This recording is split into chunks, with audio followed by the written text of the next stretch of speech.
Welcome to the void of 10,000 races. All adults of Blue Star have obtained Lord qualification. From this moment onward, you shall each possess your initial territory. Survive, build, wage wars and strive for hegemony. The 7-day protection period has commenced. 7 days hence, the first void tide shall descend. Those who survive will be promoted to official lords. The defeated will have their territories erased, their souls claimed by the void. As the icy, thunderous voice echoed deep within his mind, Qin Wuxiang opened his eyes. What met his gaze was a gloomy wasteland. The sky hung low like an iron curtain. Black mist churned slowly in the distance, with crooked dead trees and scattered rubble stretching everywhere. The air reeked of damp rot. Behind him stood a ramshackle wooden hut, its planks cracked and roof leaking wind. A half-tilted wooden sign leaned against the doorway, bearing 4 characters, Lord's Hut. Qin Wuxiang stared at the hut for several seconds. It was less a lord's manor, more a botched renovation of a condemned building. A gust of wind made the door creak, as if reminding him, I may look shabby now, yet I can fall further apart. Qin Wuxiang slowly exhaled. The good news. I've transmigrated into a novel setting. The bad news. My starting surroundings look straight out of a horror film.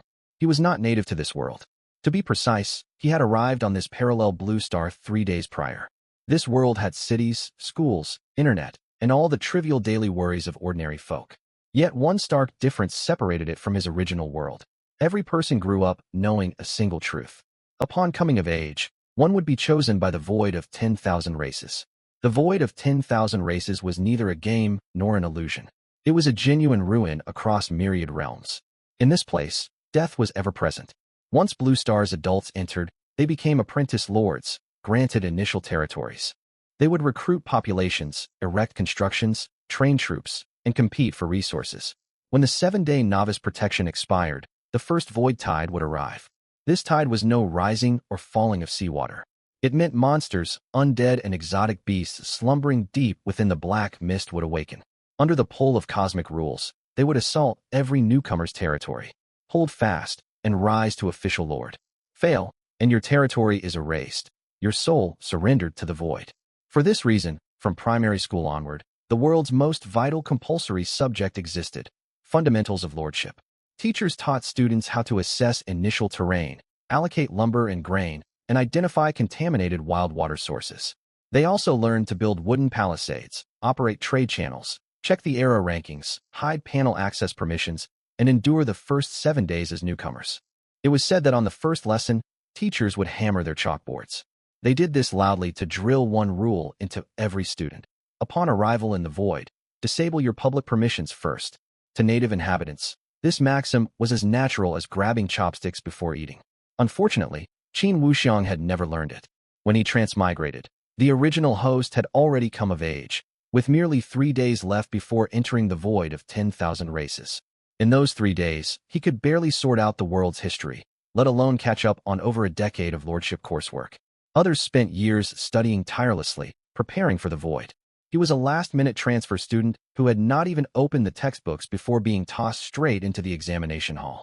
If this was not a catastrophic start, it was at minimum losing half his lifeline. A translucent panel materialized before his eyes. Lord, Qin Wuxiang. Territory, unnamed. Territory tier, level 0 Lord's Hut. Population, 10 refugees. Basic resources, lumber 100, stone 50, grain 30, fresh water 20. Territory range, 1 kilometer radius. Novice protection remaining, 7 days. Before the hut, 10 ragged refugees stared at him in fear. Among them were elders, young adults, and 2 scrawny teenage boys. Clearly newly transported to this land, terror lingered on their faces. Instinctively, all eyes turned toward Qin Wuxiang, for from this moment, he was their lord. If the territory endured, they stood a chance to live. If the territory perished, they would most likely perish alongside it. A white-haired elder summoned his courage and whispered, My lord, what shall we do next? Qin Wuxiang withheld an immediate reply. First, he surveyed his surroundings. Behind the dilapidated hut lay a patch of dark soil, barely fit for cultivation. Several dead trees stood to the left, source of potential lumber. To the right lay a pile of loose rocks for stone gathering. The distance, however, was shrouded in black mist, hiding whatever lurked within. His starting position was far from a hopeless dead end. Yet it was nowhere near the blessed spawn where lucky players stumbled upon mines and treasure chests. Qin Wuxiang understood clearly. For newcomers, poverty was not the greatest threat. Shortage of supplies could be overcome with effort. The true danger lay in ignorance of the rules. Others knew to build palisades on day one, recognized the risks of polluted water, and understood not to send refugees blindly exploring the mist. They also learned when to trade resources at premium prices on the channel. He only grasped the broad strokes. The void of 10,000 races was deadly. Monsters would arrive in 7 days. And he was a penniless apprentice lord. Just then, the world channel activated automatically, flooded with an avalanche of messages. Wangtung Dam. I drew an elite cavalry summon token. Fellas, how insane is this luck? Li Xiaoyong. We should exile this lucky guy. I only got 5 militiamen. The system clearly holds a grudge against me. Zhao Qian. Rare Flame, Mage Apprentice Recruitment Scroll. Should suffice for the early phase. Lin Qingxue. Exceptional Potential Elven Archer. I'll stabilize first, leveraging forest terrain. Anonymous. I spawned in a swamp. Loads of water, but it looks murky like pickled vegetable brine. Safe to drink? Urgent. Waiting for replies. Anonymous. Don't touch it. Without purification, drinking wild water is a deadly gamble.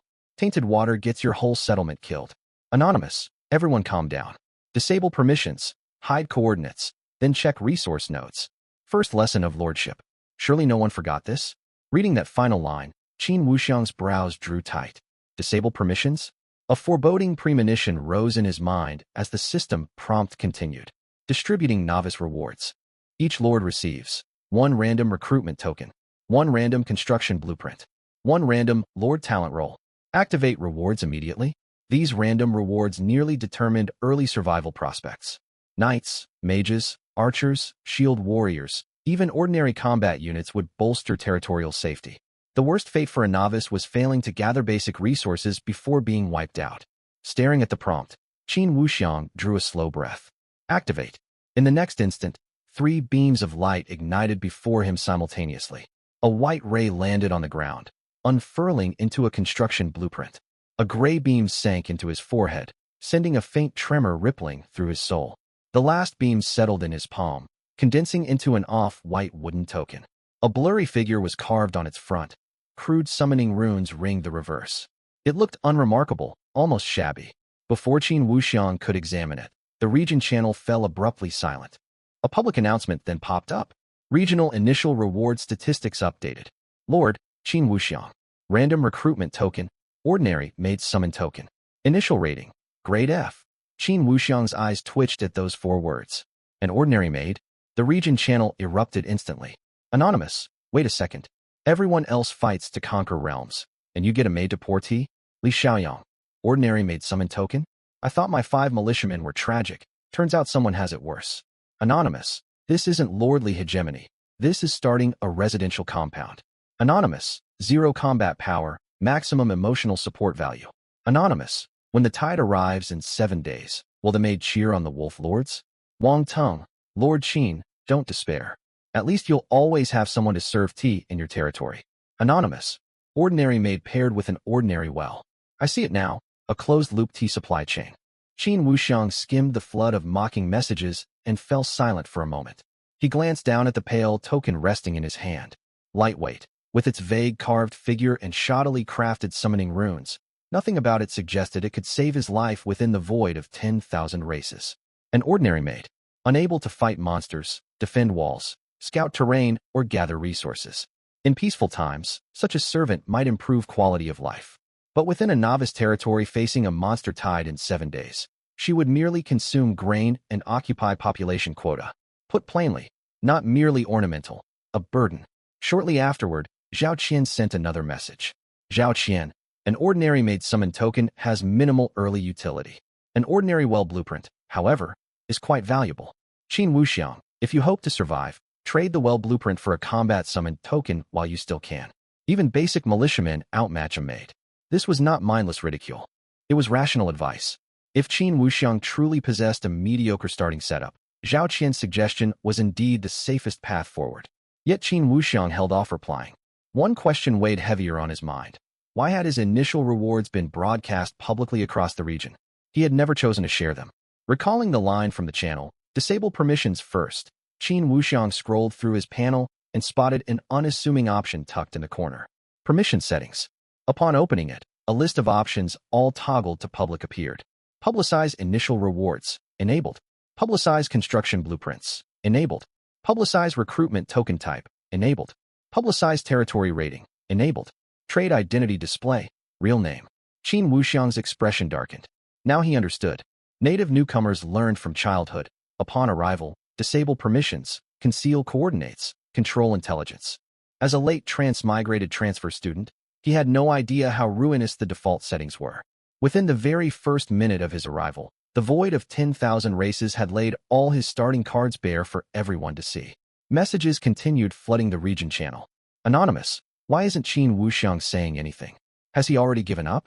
Anonymous, fair enough. I'd fall silent too if I drew a Maid token. Anonymous, don't mock him too hard. What if her teacups can smash monsters?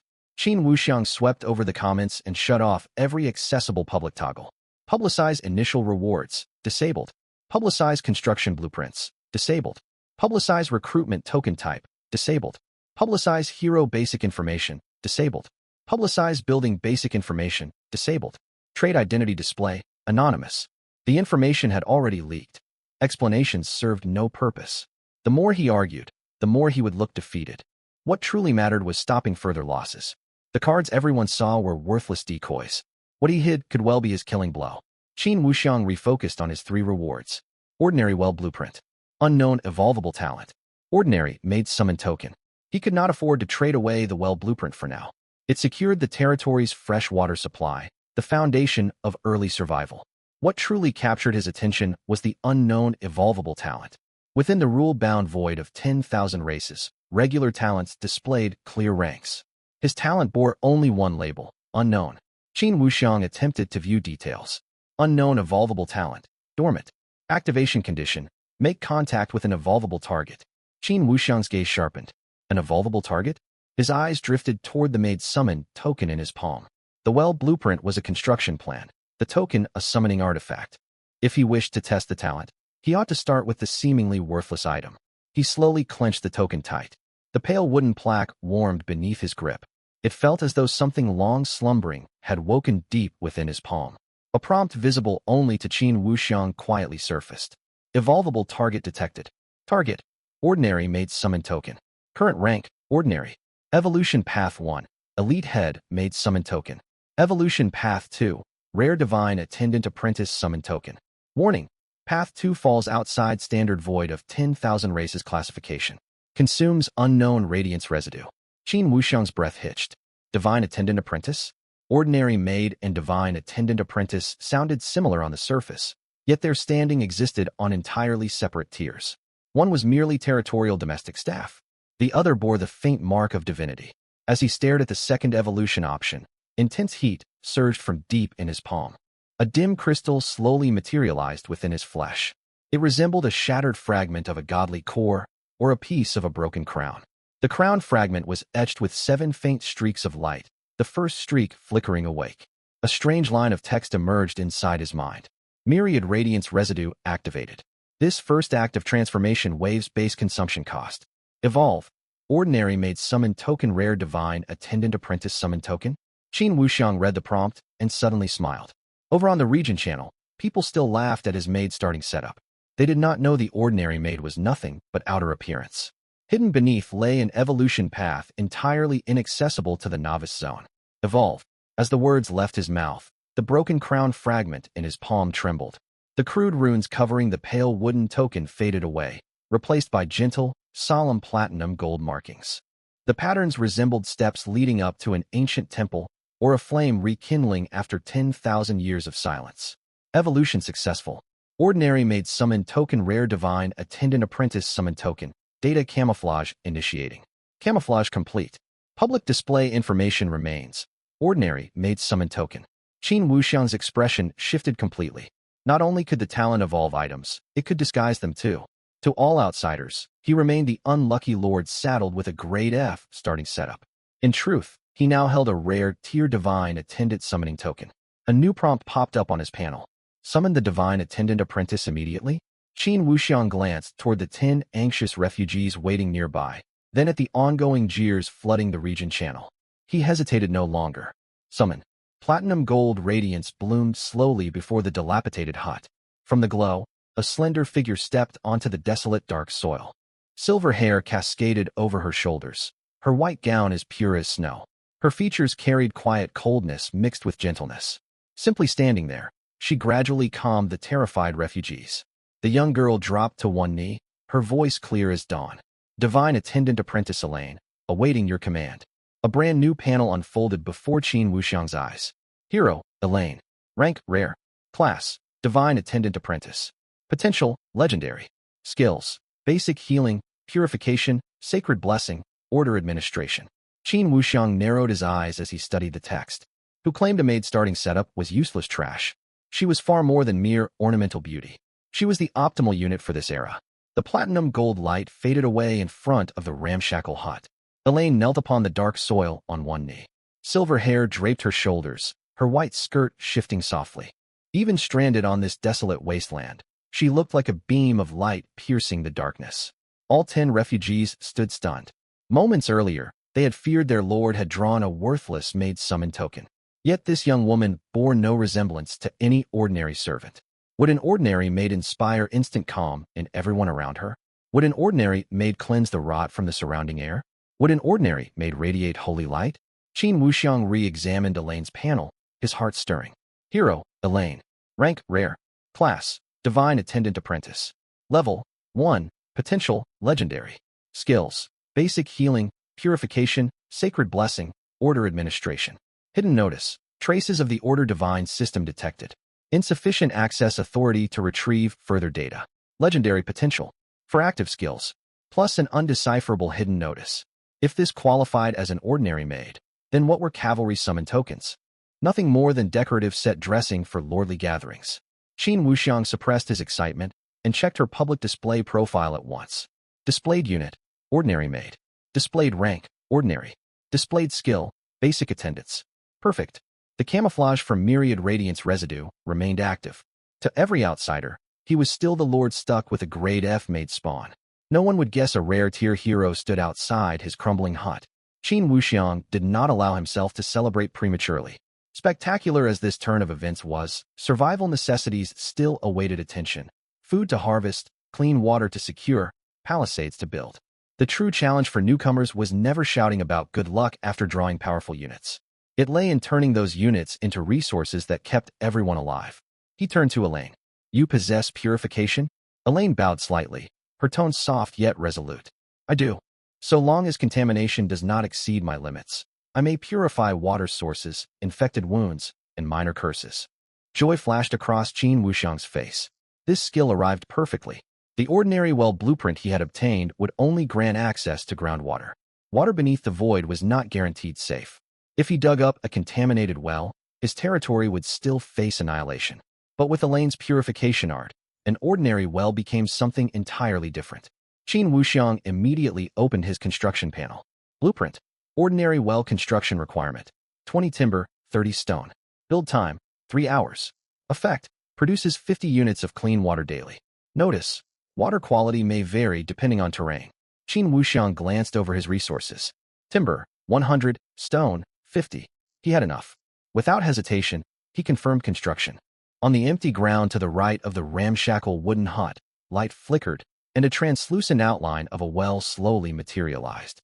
The 10 refugees stared at the phantom structure, hope igniting. Qin Wuxiang pointed toward the pile of rubble and dead trees. Split the able-bodied men into 2 teams. One group hauls stone, the other cuts deadwood. The elders and children stay near the hut to sort grain and clean water. No one is to approach the black mist. Several young men nodded hastily. As you command, Lord. The elderly man quickly led 2 teenage boys back beside the hut and began tallying the remaining food and water skins. Elaine stood quietly beside Qin Wuxiang, watching the refugees set to work. She suddenly spoke. My lord, they are terrified. Qin Wuxiang shot her a look. You can sense that. The order governance skill perceives territorial popular sentiment, Elaine said softly. Popular sentiment remains low for now, stemming mainly from fear, hunger, and unease toward this unknown land. If we secure clean water, morale will stabilize noticeably. Qin Wuxiang's thoughts solidified. Elaine was far more than a simple healer and support. She could manage internal affairs too. This was absurd. When others summoned an ordinary militiaman, All they got was someone to keep watch overnight. Summoning a mage granted strong, early combat power.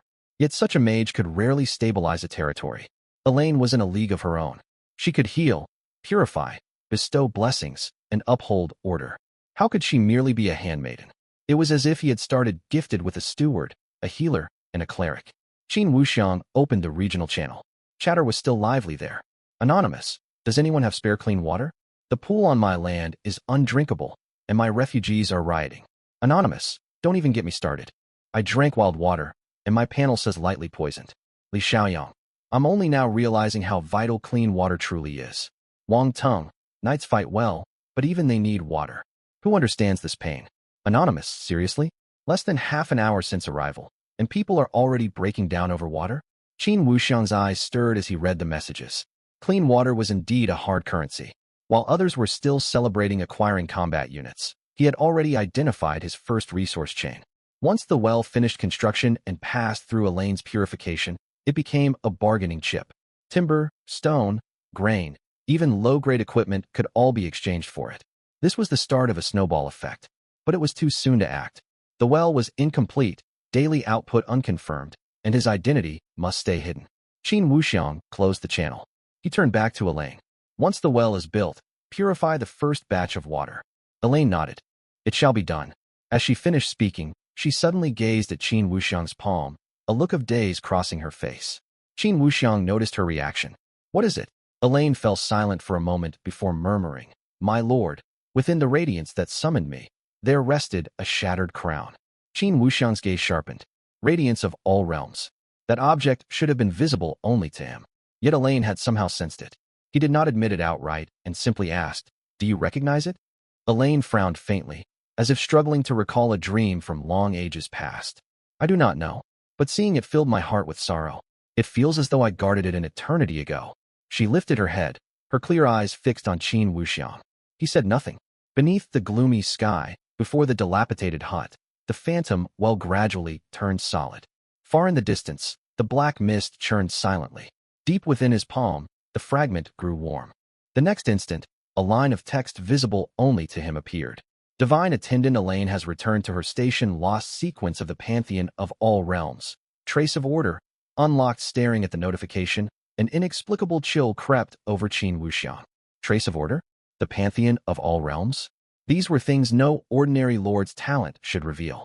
He had originally thought he had merely drawn a hidden evolution path. Now it seemed the secrets tied to Elaine ran far deeper than he imagined. Just then, a young man hauling stone in the distance let out a startled shout. Lord, we seem to have unearthed something beneath the well. Lord, we seem to have unearthed something beneath the well. At the cry, everyone before the hut halted their work. Qin Wuxiang's eyes narrowed. He immediately walked over with Elaine. Most of the phantom outline of the ordinary well had solidified. Several refugees clustered around the well pit, faces pale. The bottom revealed a corner of an off-white stone slab. The slab was ancient, crisscrossed with cracks, carved all around with incomplete runes. These markings were no ordinary ornamentation. They resembled archaic symbols buried beneath earth for countless years. Qin Wuxiang crouched down, and his palm warmed again. Notifications surfaced. Detected, ruined Pantheon Foundation stone origin. Lost architectural remnant of the Pantheon of all realms current state. Dormant, corrupted, incomplete, usable as special material for building evolution. Qin Wuxiang's heart jolted. A Pantheon Foundation stone? Beneath his ramshackle hut lay relics belonging to the Pantheon? He instinctively glanced toward Eileen. Eileen stood at the well's edge, silver hair stirred by the wind, her expression distant. As if hearing a voice from far away, she whispered, This land was not always wasteland. Qin Wuxiang asked, What do you remember? Eileen shook her head. Only vague images. White stairways, a burning temple, all light was extinguished. Qin Wuxiang pressed no further. This was not the time to unravel mysteries. Within the void ruins, the greatest danger rarely came from the unknown itself, but from the trouble the unknown might attract. He swept his gaze across the surrounding refugees. The young men still stared at the slab, equal parts fearful and curious. Qin Wuxiang spoke in a heavy tone. Not a word of this on the regional channel, and no private gossip. The elder grasped the gravity first and bowed quickly. Rest assured, my lord. We saw nothing. The other refugees nodded in agreement. Qin Wuxiang looked back down into the well pit. Extract the ruined Pantheon Foundation stone? Warning, Direct extraction may cause well construction failure. Warning: you may choose to preserve the foundation stone, subjecting the ordinary well to unknown effects. Qin Wuxiang knitted his brows. If he took the stone away, he would lose the steady clean water he desperately needed right now. If he left it in place, the well might undergo a transformation. In the novice phase, nothing mattered more than water. What was more, he possessed Eilein's purification art. Even if the foundation stone carried corruption, it might still be contained. Qin Wuxiang reached a swift decision. Preserve the foundation stone. Continue construction. Light flowed back into the well pit. The phantom of the ordinary well trembled slightly.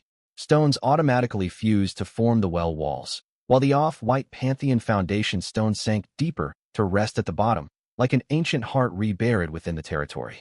Moments later, a notification popped up. Ordinary well construction completed, affected by the ruined Pantheon foundation stone. The structure has undergone a minor mutation. Ordinary well corrupted, ancient well, daily water output. 80 unit status. Mildly corrupted. Not safe for direct consumption. The refugees' faces fell instantly. Corrupted water? Does that mean we cannot drink it? We're already short on clean water. Panic threatened to spread, yet Eilein stepped forward at once. She raised her right hand. Soft pale golden light gathered in her palm and drifted down into the well mouth. Murky vapors slowly dispersed, and faint water sounds echoed from below. Divine Attendant Apprentice Eilein casts Purification Art. Corruption level of the corrupted ancient well reduced. Current status: safe to drink. Daily produced purified clean water, 60 units. The refugees froze. The elderly man tremblingly accepted the first bowl of water, took a sip, and his eyes reddened. It's pure, truly clean water. The other refugees grew stirred as well. On this barren wasteland, a source of pure water was worth more than any amount of comforting words. Watching their reaction, Qin Wuxiang felt fully at ease. 60 units of purified clean water every day. This was not merely the foundation for survival. It was trade capital. He reopened the regional channel. Anonymous: anyone selling water? My refugees' loyalty is dropping fast. Anonymous: I'll trade timber for clean water. We can negotiate rates. Li Xiaoyang: I understand now. Starting out without water is pure torment. Wang Tong: my night summon talisman is powerful, but knights still need water. How is this fair? Anonymous: does anyone own purification type items? Offering a high price. Qin Wuxiang held off listing goods immediately. Water was a resource, and also intelligence. If he flooded the market right after building the well, anyone could deduce he controlled a stable water source. Everyone in the region still remembered his blueprint. Hasty moves would drag him back into the spotlight. He closed the channel and issued orders. Today's water first serves our own people. Hold off on selling any surplus. Eilein said quietly. My lord is prudent. Qin Wuxiang gazed toward the black mist, tone calm. Having suffered a setback once, one ought to learn caution. At that moment, a new notification flashed on his panel. Ruined Pantheon Foundation stone detected within territory bounds. Radiance of all realms may grant secondary transcendence to constructions. Target: corrupted ancient well. Available evolution path: sanctified purification well. View required materials? Qin Wuxiang's eyes flickered. The ordinary ancient well already supplied purified water fit for trade. What might he gain if he evolved it into a sanctified purification well? He was about to check the material list when a pinned announcement appeared in the regional channel.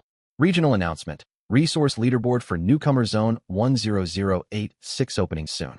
Basic resources including water, grain, timber, stone, and iron ore will be tallied. Top 100 entrants will receive extra novice phase rewards. Qin Wuxiang read the notice, then glanced back at the ancient well freshly purified. The channel erupted. Those who had just been begging for water were in an uproar. A realization dawned on him. Others were still scrambling to find water. He was already weighing whether to climb the leaderboard, relying solely on his well. Anonymous: resource leaderboard? I only have 80 timber left and 12 units of water. Anonymous: can you believe it? I thought drawing combat troops guaranteed victory, and now my entire territory queues up for drinking water. Wang Tong: my knight unit scores highly, yet I stand no chance on the resource board. Water drains far too quickly. Zhao Qian: in the early phase, the resource board favors steady production, not stockpiled reserves. Lords who control water sources hold a massive advantage. Qin Wuxiang's attention lingered on Zhao Qian's message. Zhao Qian possessed sharp judgment. If he had not already revealed the ordinary well blueprint, Zhao Qian might not have pinpointed water sources so quickly. Many sharp minds inhabited this region. Now more than ever, he must avoid rushing out to sell water. Qin Wuxiang turned toward the ancient well and lowered his voice. Eileen, what is the maximum volume of water you can purify before nightfall? Eileen briefly sensed the well's energy and replied softly. Without exhausting myself, roughly another 40 units. Qin Wuxiang nodded. 60 units of daily production plus an additional 40 purified units. Enough to sustain his people, with a small surplus to test the market. Instead of rushing to post listings, he switched his trade identity to anonymous and double-checked all territory settings to ensure no public traces remained. One who had endured losses understood the value of intelligence best. Shortly afterward, an unassuming listing quietly appeared on the trade channel. Anonymous selling. 10 units purified clean water wanted. Timber, stone, iron, Oregon highest offers prioritized. The next second, private message alerts exploded nonstop. Qin Wuxiang watched the flood of rapidly rising offers and slowly curved his lips. The resources to kickstart his snowball were arriving. As soon as the listing went live, private message notifications bombarded Qin Wuxiang. Anonymous. Partner, I'll take all 10 units of purified clean water. 100 timber, deal? Anonymous. I offer 80 stone plus 10 units of grain. Anonymous. Great Lord, can you advance me 2 units on credit? My refugee's loyalty is plummeting. I'm desperate. Anonymous. Where did you get purified clean water? Do you own purification items? Will you sell that information? Qin Wuxiang did not reply immediately. He read through every message and quickly formed an assessment. Not every lord suffered a water shortage. The worst hit were those whose territories sat in swamps, wastelands, and rocky badlands. They might own combat units and solid talents. Yet without stable water, their territories would swiftly spiral into crisis. At this stage, clean water was supreme hard currency. Purified clean water was even more valuable. Ordinary clean water merely quenched thirst. Purified clean water meant safety, stable popular sentiment, restored stamina, and even mitigation of minor corruption debuffs. Qin Wuxiang ignored all lowball offers and kept only the trade bids offering abundant resources. Eventually, he settled on one transaction. Trade successful, you lost 10 units purified clean water. You gained 120 timber, 80 stone, 20 iron ore. Seeing the resources credited, Qin Wuxiang's eyes brightened. 10 units of water had fetched such a large stock of foundational materials. This was the premium created by information gaps and scarce resources. While others crumbled out of desperation over drinking water, he traded water to build walls, craft tools, and accelerate his next phase of expansion. It was not long before someone in the regional channel spotted the completed trade record on the trade board. Anonymous. Whoa, those 10 units of purified water got snapped up instantly? Anonymous. Who moved that fast? I was still debating raising my offer, and it was gone. Anonymous. 10 units of water for piles of timber and stone? The markup is outrageous. Anonymous. Outrageous? Try going without water. In 3 hours you'll think the seller is a savior. Li Xiaoyang. I admit I spoke hastily earlier. Does anyone else have water? I truly need some. Wang Tong. Wait a second, aren't we competing as lords? Why is everyone fighting over water? Zhao Qian, this is normal. During the first 24 hours of the novice phase, clean water, timber, and basic combat units all command inflated prices. Whoever secures consistent production can trigger a snowball effect. Qin Wuxiang's fingers paused upon reading Zhao Qian's analysis. This man was undeniably astute. Had Qin Wuxiang not locked his territory permissions and concealed himself using radiance of all realms, Zhao Qian might have connected the anonymous water seller to him. But circumstances had shifted. Everyone knew Qin Wuxiang obtained the ordinary well blueprint. They also knew he acquired an ordinary handmaiden summon token with an initial F-grade rating. To most onlookers, even if he built a well, he could only produce regular clean water. There was no way he would possess purified clean water this early. After all, who expected a random handmaiden to wield purification art? Qin Wuxiang closed the channel and opened his construction panel. Now that resources were sufficient, he could erect basic defenses. Simple timber palisade construction requirement. 100 timber, 20 stone. Function: boost outer territory defenses and reduce the chance of wild beasts breaking in. Begin construction? Constructed. A translucent wooden fence gradually materialized around the hut. The refugees visibly relaxed at the sight. Though the palisade stood low and far from sturdy, between the wasteland and the black mist, every barrier raised their odds of survival. Qin Wuxiang issued further arrangements. The able-bodied continued gathering timber and stone. Elders sort grain beside the hut. Do not let children wander out of sight. Post 2 rotating guards by the well. Without my order, No one may draw water privately. The refugees acknowledged his commands promptly. The elder looked at Qin Wuxiang with eyes far different from when they first arrived. When they descended into this world, they obeyed purely because of the rules. Now genuine trust had begun to take root. Territory popular slight increase current popular sentiment. 42-49. Observing the notification, Qin Wuxiang grew more certain. Territorial development relied on far more than troops and buildings. Water, order, and a sense of security could all translate into combat strength. Eileen walked to his side and spoke softly. My lord, once the palisade finishes, feelings of fear across the territory will subside. If everyone receives clean water tonight, popular sentiment should rise further. Qin Wuxiang nodded. Stabilize our own people first. Then we consider trade. He turned back toward the ancient well. Corrupted ancient well current status. Safe to drink remaining purified clean water, 50 units. Influenced by the ruined Pantheon Foundation Stone, eligible for secondary transcendence. Target evolution route, sanctified purification well. Required materials, 200 timber, 150 stone, 50 iron, or 1 magic crystal. He could gather the first 3 materials swiftly through trade. The real trouble lay with magic crystals. Qin Wuxiang frowned. Magic crystals were usually obtained from monsters, special, or veins, or bought at steep prices via the trade channel. The new player zone had only just opened, so very few people had gotten their hands on any. Even those who did might not be willing to sell. Yet the allure of the purifying sacred well was too great. The ordinary ancient well already gave him an edge in resource rankings in the early game. If it evolved into a purifying sacred well, the output and quality of clear water would surely surge, and his snowballing progress would grow even more dramatic. As he pondered, a new message suddenly popped up in the regional channel. Anonymous. Someone killed a young black-scaled wolf and dropped magic crystal shards. Anonymous. Black-scaled wolves? Aren't we under the 7-day protection period? How are monsters already spawning? Zhao Qian. The protection period only shields territory cores from direct annihilation by the tidal force. It doesn't mean the wilderness is completely safe. The teacher told us wandering monsters linger along the edge of the black mist. Wang Tong, my knights are ready to head out. Wait for my good news, brothers. Qin Wuxiang's eyes stirred at the words, magic crystal shards. The purifying sacred well required magic crystals, and monsters capable of dropping magic crystals had already appeared along the black mist's fringe. This meant staying behind wooden walls to farm resources could only sustain him temporarily. If he truly wanted to take off, he would have to venture outside sooner or later. Just then, a special trade offer suddenly appeared in his private trade chat. Anonymous buyer, I have 1 magic crystal shard. I want 20 units of purified clear water in exchange. Qin Wuxiang stared at the message, his gaze growing somber. This magic crystal shard had appeared far too conveniently. Convenient enough to look like an opportunity, but also a test. Qin Wuxiang did not confirm the trade right away. Instead, he opened the anonymous sender's profile. Reputation, 0. Completed trades, 0. Remarks, new lord, information hidden. He narrowed his eyes.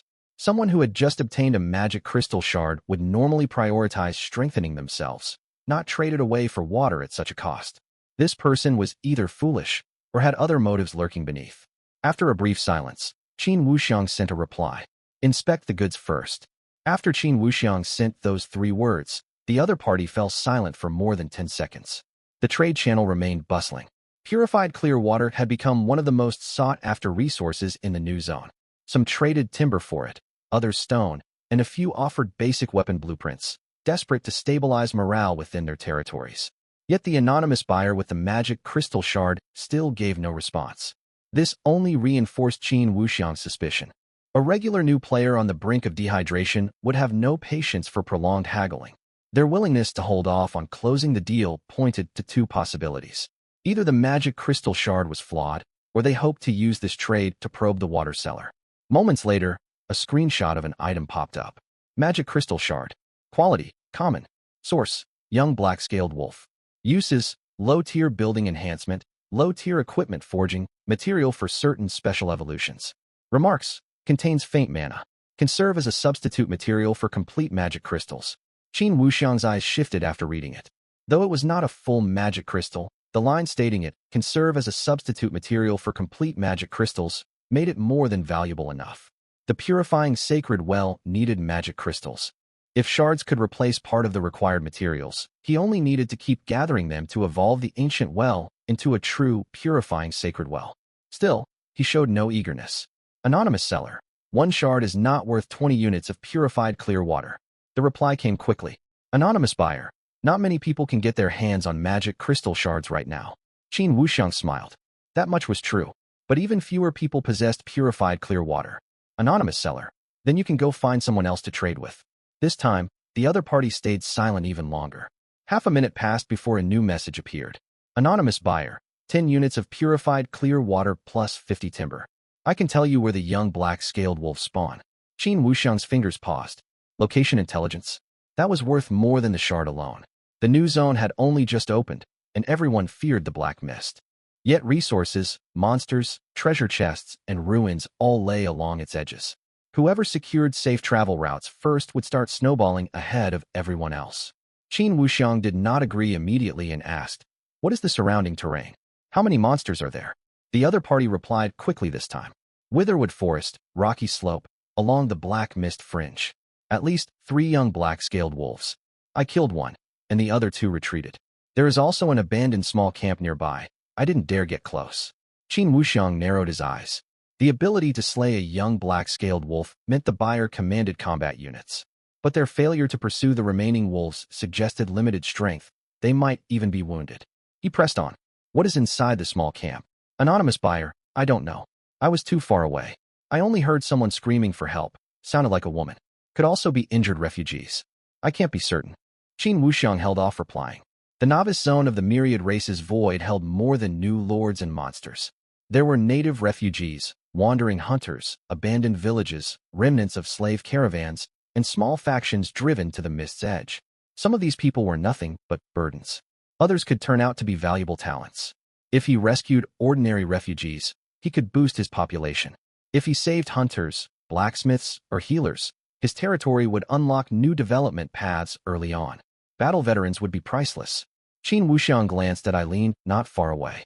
Eileen was powerful, but her strengths lay in healing, purification, blessings, and order administration. She was not a frontline assault hero. What his territory lacked most right now was a core combat unit who could take up arms and lead troops outward. Without one, he could only rely on militiamen and wooden walls for passive defense, capping the rate of resource growth forever. Qin Wuxiang returned to the trade window. Anonymous seller. Magic crystal shard. Location of young black-scaled wolves, and intelligence on the small camp in exchange for 10 units of purified clear water. The reply arrived instantly. Anonymous buyer. You forgot the 50 timber I mentioned earlier. Anonymous seller.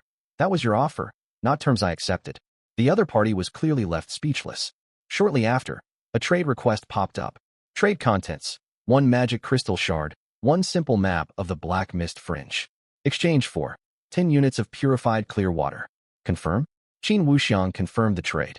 The purified clear water was deducted. The magic crystal shard entered his storage, and a simple map appeared on his interface. Witherwood Forest, rocky slope, black mist fringe. An abandoned small camp was circled in red. Qin Wuxiang stared at the marker and quickly formed a judgment. He could not act recklessly now. The wooden walls were not fully reinforced, refugees untrained. While Eileen could offer support, she could not hold off wolf packs alone. Charging blindly into the black mist would throw away all the advantages he had worked to build. Yet he could not leave the camp unattended for long. If another lord found it first, its population, resources, and special talents would be seized. The struggle between lords was not just over mines and water. It was over people. Especially in the early game, a combat-savvy hunter, a skilled blacksmith, a squad leader able to command militiamen. Any of them could carry a territory past its most dangerous phase. Qin Wuxiang opened his territory panel. Trainable unit. Basic militiaman. Training requirements. 1 wooden spear, 1 ration. Training time, 2 hours.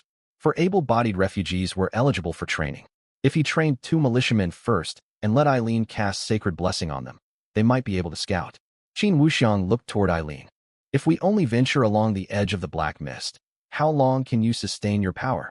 Eileen focused her senses for a moment before answering. I can maintain Sacred Blessing on 2 militiamen if sustained combat can be avoided. I can also purify corruption wounds as they appear. But my lord, I advise against heading deep inside. Qin Wuxiang nodded. I have no intention of walking to my death. With that, he immediately ordered 2 able-bodied men to craft wooden spears to prepare for militia training. Another message refreshed in the regional channel. Lin Qingxue, a reminder. Someone discovered a native refugee camp. Slave caravans may be active nearby. Do not approach rashly. Slave caravans. Qin Wuxiang's gaze turned cold. Screams for help, abandoned small camp, black mist fringe. These clues were slowly weaving together into a picture. At that moment, the anonymous buyer sent another line in private trade. If you really plan to head for that camp, you should hurry. Before I pulled back, I saw fire drawing near. Qin Wuxiang gripped his wooden spear tightly as he read the words. It seemed the small camp on the black mist fringe held more than just resources. It would be the site of his first true contest. The moment the words slave caravan crossed his sight, he knew he could delay no longer. Qin Wuxiang knew he could delay no longer in moving toward the abandoned camp on the black mist fringe. During the novice phase of the myriad races void, resources mattered, yet population was equally vital. Water, grain, timber, and stone allowed a territory to survive. But what truly defined its ceiling was always people. Fighters, smiths, scouts, farmers, even stewards capable of calming refugees. Any of them could turn a crude wooden shack into a budding territory. And there were cries for help coming from that camp. Qin Wuxiang did not set out at once. Charging blindly into the black mist driven by emotion upon hearing a woman scream was not the conduct of a lord. It would only make him prey for monsters. A lord's duty was to minimize risks before claiming every possible gain. He reopened the training panel. Trainable unit, basic militiaman. Training requirements, 1 wooden spear, 1 ration. Training time, 2 hours. Training effect, gain basic spear proficiency, basic guard, minor constitution boost. Qin Wuxiang selected 2 of the 4 able-bodied refugees. One was Chen Shi, the other Zhou Mu. Neither possessed towering physiques, yet their eyes remained steady. Fear of the myriad races void had not broken them completely. You two will train as militiamen. Chen Shi and Zhou Mu froze briefly before nodding firmly. Yes, my lord. Crafting wooden spears was not complicated. Several refugees worked together and soon shaped 2 rough spears. Rules of light descended upon them. As they grasped the spears standing in the open clearing, their movements gradually corrected, and their panicked aura steadied. Qin Wuxiang turned to Eileen. I leave the well in your care. Prioritize purified clear water for our own people. Only trade small surpluses, and do not reveal our total output. Eileen nodded softly. As you command. She stood beside the purified ancient well. Her white dress rippled, and gentle sacred light drifted into the well, cleansing the formerly cold, murky vapors. Moments later, Eileen whispered quietly, My lord, you are unlike most other lords. Qin Wuxiang glanced at her. In what way? You do not flaunt your power simply because you have me. You do not drain every ounce of value from the purified clear water. Nor did you rush recklessly toward the cries for help, ignoring the safety of your territory. Eileen met his gaze earnestly. You see yourself as a lord, and you see them as living people. The instant the words fell, the fragment of the broken crown deep within Qin Wuxiang's palm grew faintly warm. An ancient, indifferent notification surfaced. Detected. Core female unit Eileen has gained recognition of you. All creation's servitude system activated. Lord of all creation bears dominion over all powers, ruling the sequences of the heavens. Yet the throne cannot stand empty, and the divine court cannot lack servants. All core female units who acknowledge you, follow you, serve you, or pledge allegiance may be bound into the all-creation servitude system. Current bound servant, Eileen. Current favorability, 45. Relationship stage, recognition. Servitude reward obtained, spirit +1, command +1. Territory bonus, rate of morale decline reduced by 5, purification effects boosted by 5. Notice, when favorability reaches 60, Eileen's first exclusive evolution will unlock. Qin Wuxiang's eyes sharpened. Favorability? A servitude system? He understood at once this was far more than a simple emotional value. The residual radiance of all creation recognized not merely strength, but bonds. Since Eileen acknowledged him as her lord and chose to serve him, the residual power wove her into the system. Her strength would in turn nourish Qin Wuxiang and his territory. It resembled a game interface, yet its underlying logic belonged to a divine court. The Lord of all creation was never meant to sit alone upon the throne. He needed divine attendants, heroes, vassals, followers, core existences who would stand beside him. Eileen was only the first. In time there might be huntresses, female knights, rival lords, alien chieftains, even native strongmen cast aside by the old order. So long as they acknowledged him and joined his all-creation system, they would grant him attribute bonuses and advantages. They would grant him attribute bonuses, territorial advantages, troop enhancements, architectural boons, and access to greater dominion in the future. Qin Wuxiang opened his personal panel. Lord, Qin Wuxiang. Strength, 6. Constitution, 7. Agility, 6. Spirit, 9-10. Command, 5-6. His stats had truly risen. Though only 2 points, the meaning was profound. It meant every core female follower who wholeheartedly recognized him would strengthen both himself and his territory. A retinue was never merely romance. It formed the foundation of a divine court. Qin Wuxiang looked to Eileen and spoke solemnly. I will remember what you just said. Eileen froze, a faint blush tinting her fair cheeks. Eileen favorability, +1. Current favorability, 46. Qin Wuxiang's eyes twitched. This system was refreshingly straightforward. 2 hours later, Chen Shi and Zhou Mu finished their training. Basic Militiaman, Chen Shi. Level 1. Skills, Basic Spear Proficiency, Basic Guard. Basic Militiaman, Zhou Mu. Level 1. Skills, Basic Spear Proficiency, Basic Guard. Eileen raised her hands and cast Sacred Blessing over them. Soft white light descended, wrapping both militiamen in a faint glow. Sacred Blessing activated. Minor Strength Boost. Minor Constitution Boost. Minor Fear Resistance Boost. Chen Shi tightened his grip on his wooden spear, voice filled with amazement. My lord, I feel so much stronger. Zhou Mu swallowed hard. Is this the power of the Divine Maiden? Qin Wuxiang gazed toward the black mist fringe. His party was still makeshift. 2 level 1 militiamen, 1 supportive Divine Maiden, plus himself, a fledgling lord. In the eyes of true powerhouses, this would barely count as a scouting party. But for his current stage, it was enough to venture along the mist's edge. Before departing, Qin Wuxiang placed 5 units of purified clear water into storage and instructed the elder to guard the territory. No one is to approach the black mist. No unauthorized water collection. Do not mention details of our territory in the regional channel. The elder nodded quickly. Rest assured, my lord. Eileen stepped beside Qin Wuxiang and whispered, My lord, I will serve you, and I will protect you. Eileen favorability, +1. Current favorability, 47. Qin Wuxiang glanced at her and smiled. You may protect me, and you may serve me. But walking beside me means you should not only stand behind me. Eileen lifted her gaze toward him. Qin Wuxiang gripped his wooden spear and stared toward the black mist. I seek those who can march beside me all the way to the throne. Light flickered in Eileen's eyes. Eileen favorability, +2. Current favorability, 49. Qin Wuxiang barely held back a chuckle. The steady rise of favorability was undeniably stirring. The 4 of them walked out past the wooden walls, drawing closer to the abandoned camp marked on the map. The stench of rot grew heavier the nearer they came to the black mist fringe. Scattered footprints littered the ground, wolf paw prints, drag marks left by humans, and drops of still damp blood. Qin Wuxiang knelt to examine them, his expression turning cold. We are slightly late. The words had barely left his mouth when a suppressed female cry echoed from deep within Witherwood Forest. It was followed by a rough male voice. Run? I'll break your legs if you try again. Qin Wuxiang slowly rose to his feet. The abandoned camp lay straight ahead. Deep inside Witherwood Forest, the rough male voice faded, followed by another stifled groan from the woman. Qin Wuxiang did not rush forward. He raised a hand, signaling Chen Shi and Zhou Mu to halt. The newly trained basic militiamen clutched their wooden spears, faces visibly pale. Sacred Blessing suppressed terror, yet it could not turn ordinary refugees into seasoned veterans instantly. Qin Wuxiang lowered his voice. Stay calm. First we count their numbers. Standing beside him, Eileen's palm glowed faintly with white light, which she carefully restrained so the radiance would not spread. Qin Wuxiang pushed aside dry branches and peered forward. A rundown camp stretched out not far away. Several collapsed tents lay amid scattered crates, tattered cloth, and broken arrows. 3 men armed with short blades surrounded an injured woman. Leaning against a broken wooden stake, blood staining her shoulder, the woman held a short bow. Her ears were slightly sharper than a human's. Her black hair hung disheveled, her face pale, yet she continued to stare coldly at the men surrounding her.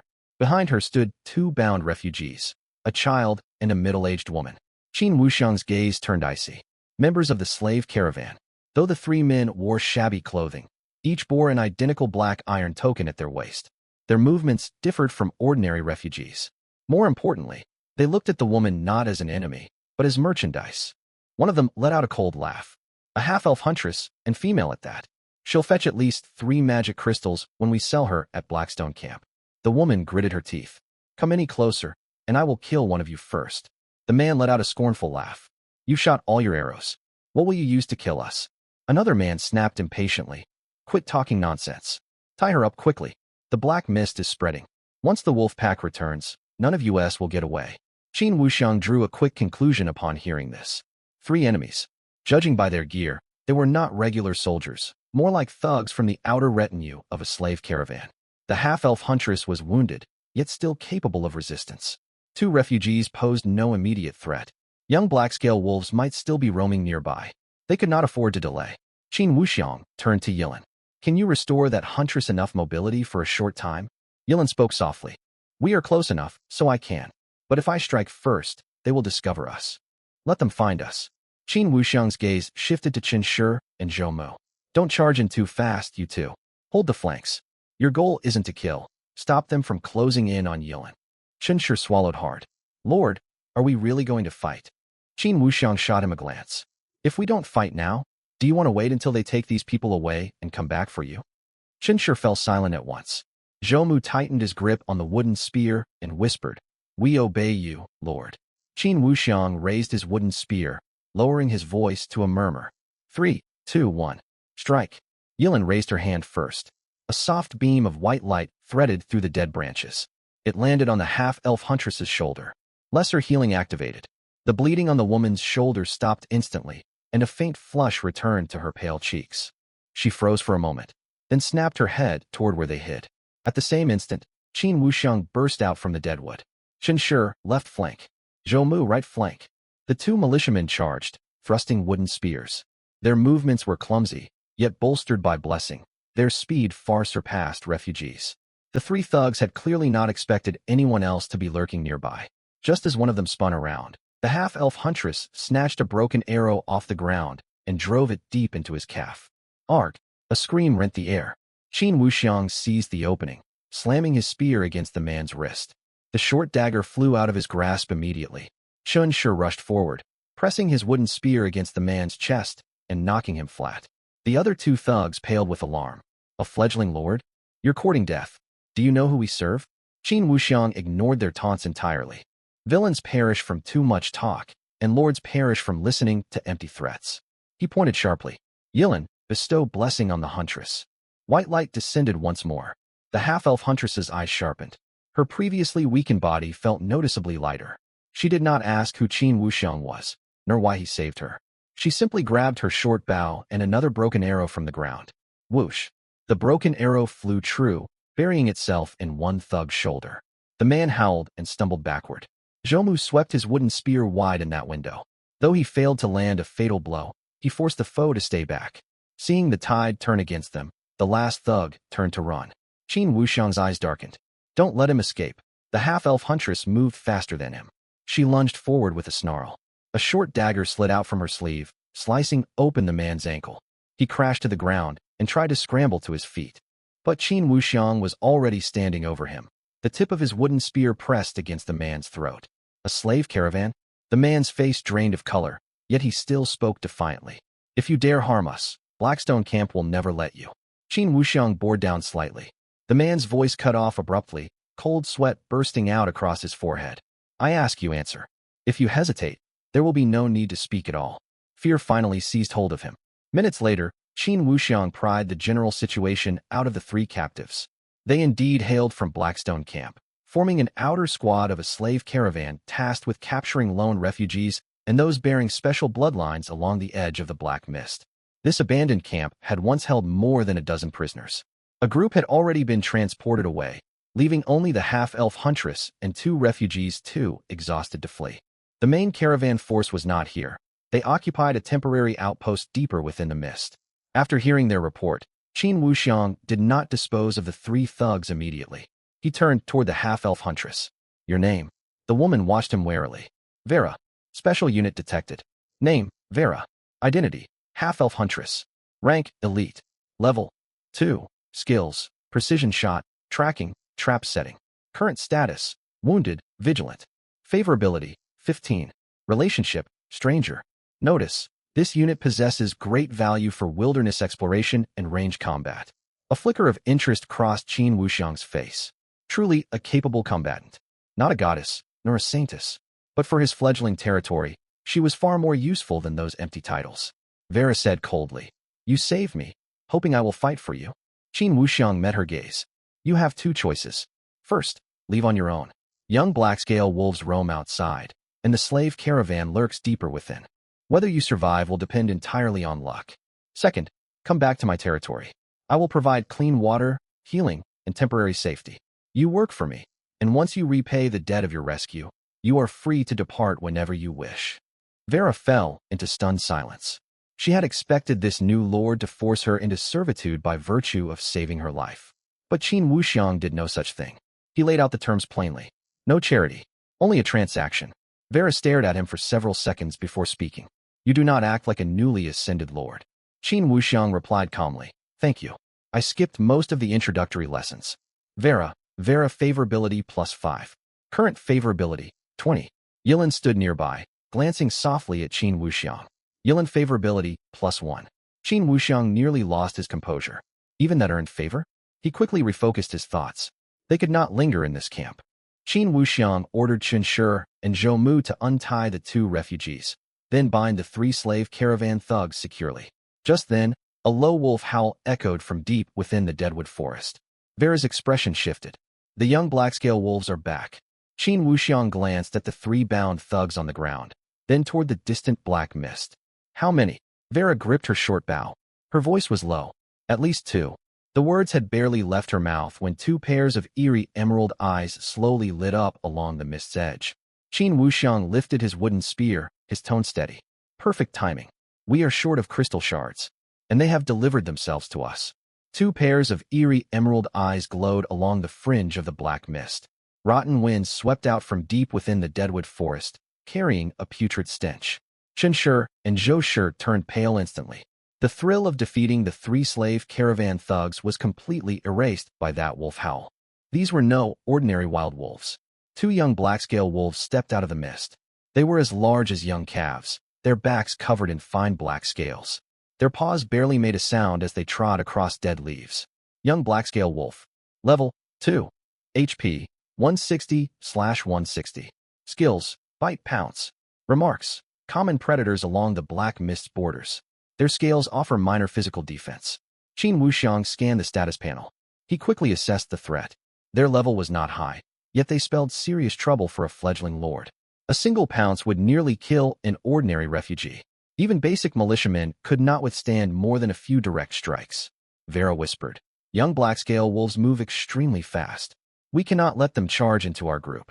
As she spoke, she strained to draw her bow. Though Yilin had stopped the bleeding on her shoulder, her stamina had not fully recovered. Only two usable arrows remained on her short bow. At best, she could hold one wolf at bay during the fight. Qin Wuxiang remained calm. He surveyed his surroundings. Collapsed tents stood to the left, a broken wooden stake to the right. Behind them lay the three bound thugs and two refugees, and the black mist stretched out directly ahead. If they ran, the young black-scale wolves would give chase. If they fought head-on, the militiamen risked death. The optimal plan was to let the wolves attack someone else first. Qin Wuxiang's gaze settled on the three slave caravan thugs, bound on the ground. They turned even paler than Chen Shi and Zhou Mu when they saw the young black-scale wolves emerge. One of them stammered, "Save us. Fledgling lord, spare us, and we will share intelligence." Qin Wuxiang watched him calmly. "Just now, you swore Blackstone Camp would hunt me down, did you not?" The man's lips trembled, unable to utter a reply. Qin Wuxiang wasted no time. Chen Shi, Zhou Mu, dragged them forward. The two militiamen froze in surprise. Vera also shot Qin Wuxiang a questioning look. Qin Wuxiang spoke firmly. "Their bodies reek of blood. The young black-scale wolves will target them first. We need time, not mercy." Panic erupted among the three thugs. "You cannot do this. We belong to Blackstone Camp. If you use us as bait, you are doomed." Qin Wuxiang did not spare them a glance. "Keep shouting, and I will cut your ropes right now and let you run for your lives." The three fell silent immediately. Gritting their teeth, Chen Shi and Zhou Mu stepped forward and dragged the thugs into the open ground ahead. As expected, the scent of blood drew the two young black-scale wolves, who snarled and split apart. Qin Wuxiang issued orders at once. "Yilin, cast blessing on Chen Shi. Vera, aim for the left wolf's eye." Yilin raised her hand, and white light washed over Chen Shi. Divine blessing activated. Chun Shi tightened his wooden spear. His body still shook, yet his gaze grew far more resolute. Vera wasted no words. Whoosh! An arrow sliced through the air, aimed straight for the left young black-scale wolf's eye. The beast reacted with lightning speed, jerking its head aside. The arrow missed its mark, but grazed its cheek, tearing open a bloody gash. 18. Stung by pain. The young black-scale wolf howled and lunged toward Vera. This was exactly the opening Qin Wuxiang waited for. Zhou Mu, block it! Zhou Mu planted his feet and thrust his spear forward. The wooden shaft struck the wolf's shoulder, yet most of the force was absorbed by its black scales. 9. In the next heartbeat, the young black-scale wolf swiped out with a claw. Zhou Mu stumbled backward, 3 bloody gashes torn across his chest. Zhou Mu suffers laceration. Yilin raised her hand instantly. Lesser healing activated. White light descended, slowing the flow of blood from his wounds. Zhou Mu's fraying resolve steadied. I can keep holding on. Vera's pupils constricted. She had seen fledgling lords and militiamen, but never had she met a new lord who brought a healer into battle. This was not merely a small squad. It was the embryonic form of a low-scale legion. The other young black-scale wolf had already pounced on the bait. The bound thug on the ground screamed in terror, thrashing wildly. Qin Wuxiang ignored the cries. Seizing the moment when the wolf lowered its head to feed, he charged. He drove his spear toward the joints of its hind legs. Squelch! The wooden spear pierced the gap between its scales. 21. Weak point struck, movement impaired. The young black-scale wolf roared in agony and spun to attack Qin Wuxiang. Qin Wuxiang had anticipated this. He stepped back half a pace and shouted, Chun Shi, hold the line. Bolstered by divine blessing, Chun Shi rushed forward, stabbing his spear diagonally. He sought not to kill, only to block the wolf's charge. The young black-scale wolf was forced to veer off. Vera loosed her second arrow in that instant. This time, the arrow buried itself cleanly in its left eye. 47. Weak point struck. The young black-scale wolf howled and rolled on the ground. Qin Wuxiang seized the chance, lifting his wooden spear and stabbing downward with full force. Once, twice. On the third strike, a system notification popped up. You have slain a young black-scale wolf. Experience gained. Obtain ×1 black-scale wolf hide. Obtain ×1 crystal shard. A spark of joy lit Qin Wuxiang's eyes. He had the crystal shard. There was no time to celebrate. However, the other young black-scale wolf had tackled one of the slave caravan thugs to the ground, and the scent of fresh blood had fully awakened its bloodlust. Do not let it finish feeding, Qin Wuxiang said coldly. A wounded wolf is easier to slay than a sated one. Vera glanced at him, a faint chill creeping into her heart. This fledgling lord was young, yet his strikes were steady and ruthless. He would not spare enemies out of misplaced kindness, nor would he send his own men to their deaths for pride. He factored every person, every resource, every fleeting opportunity into the battle plan. People like him tended to survive the longest. Yilin cast divine blessing once more, this time upon Zhou Mu. Chun Shi and Zhou Mu flanked the wolf, using their wooden spears to cut off its escape routes. Qin Wuxiang circled to its rear, targeting the thinner scales covering its legs and underbelly. Vera picked up a headless broken arrow, wielding it as a short stiletto. The 2 militiamen held the beast at bay head-on. Qin Wuxiang hunted for weak points. Yilin sustained their lives with healing. Vera delivered the finishing blows. This makeshift squad's coordination remained rough, yet clear roles had already formed. Minutes later, the second young black-scale wolf collapsed lifelessly to the earth. You assisted in slaying a young black-scale wolf. Experience gained. Obtain ×2 black-scale wolf fangs. Obtain ×1 crystal shard. Qin Wuxiang slowly exhaled. 2 crystal shards. He finally possessed the materials needed to purify the sacred well. Chun Shi and Zhou Mu slumped onto the ground, gasping for breath, grinning with the thrill of surviving against all odds.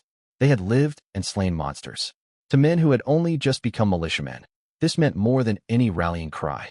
Chun Shi loyalty increased. Zhou Mu loyalty increased. Territory popularity slightly raised. Vera leaned against the wooden stake, watching him. Are you truly a newly ascended lord? Qin Wuxiang stowed the crystal shards and replied flatly, genuine article. The entire region mocked me when I first started. Vera fell silent for a moment before speaking. They mocked you too soon. Vera favorability +10. Current favorability, 30. Relationship, acquaintance. Additional basic information unlocked. A nearly imperceptible smile tugged at the corner of Qin Wuxiang's mouth as he read the notification. Excellent. The skilled combatant was starting to waver. At that moment, One of the surviving slave caravan thugs stammered out desperately, "Spare my life. I know where the caravan outpost is. They plan to transport all captives away tonight."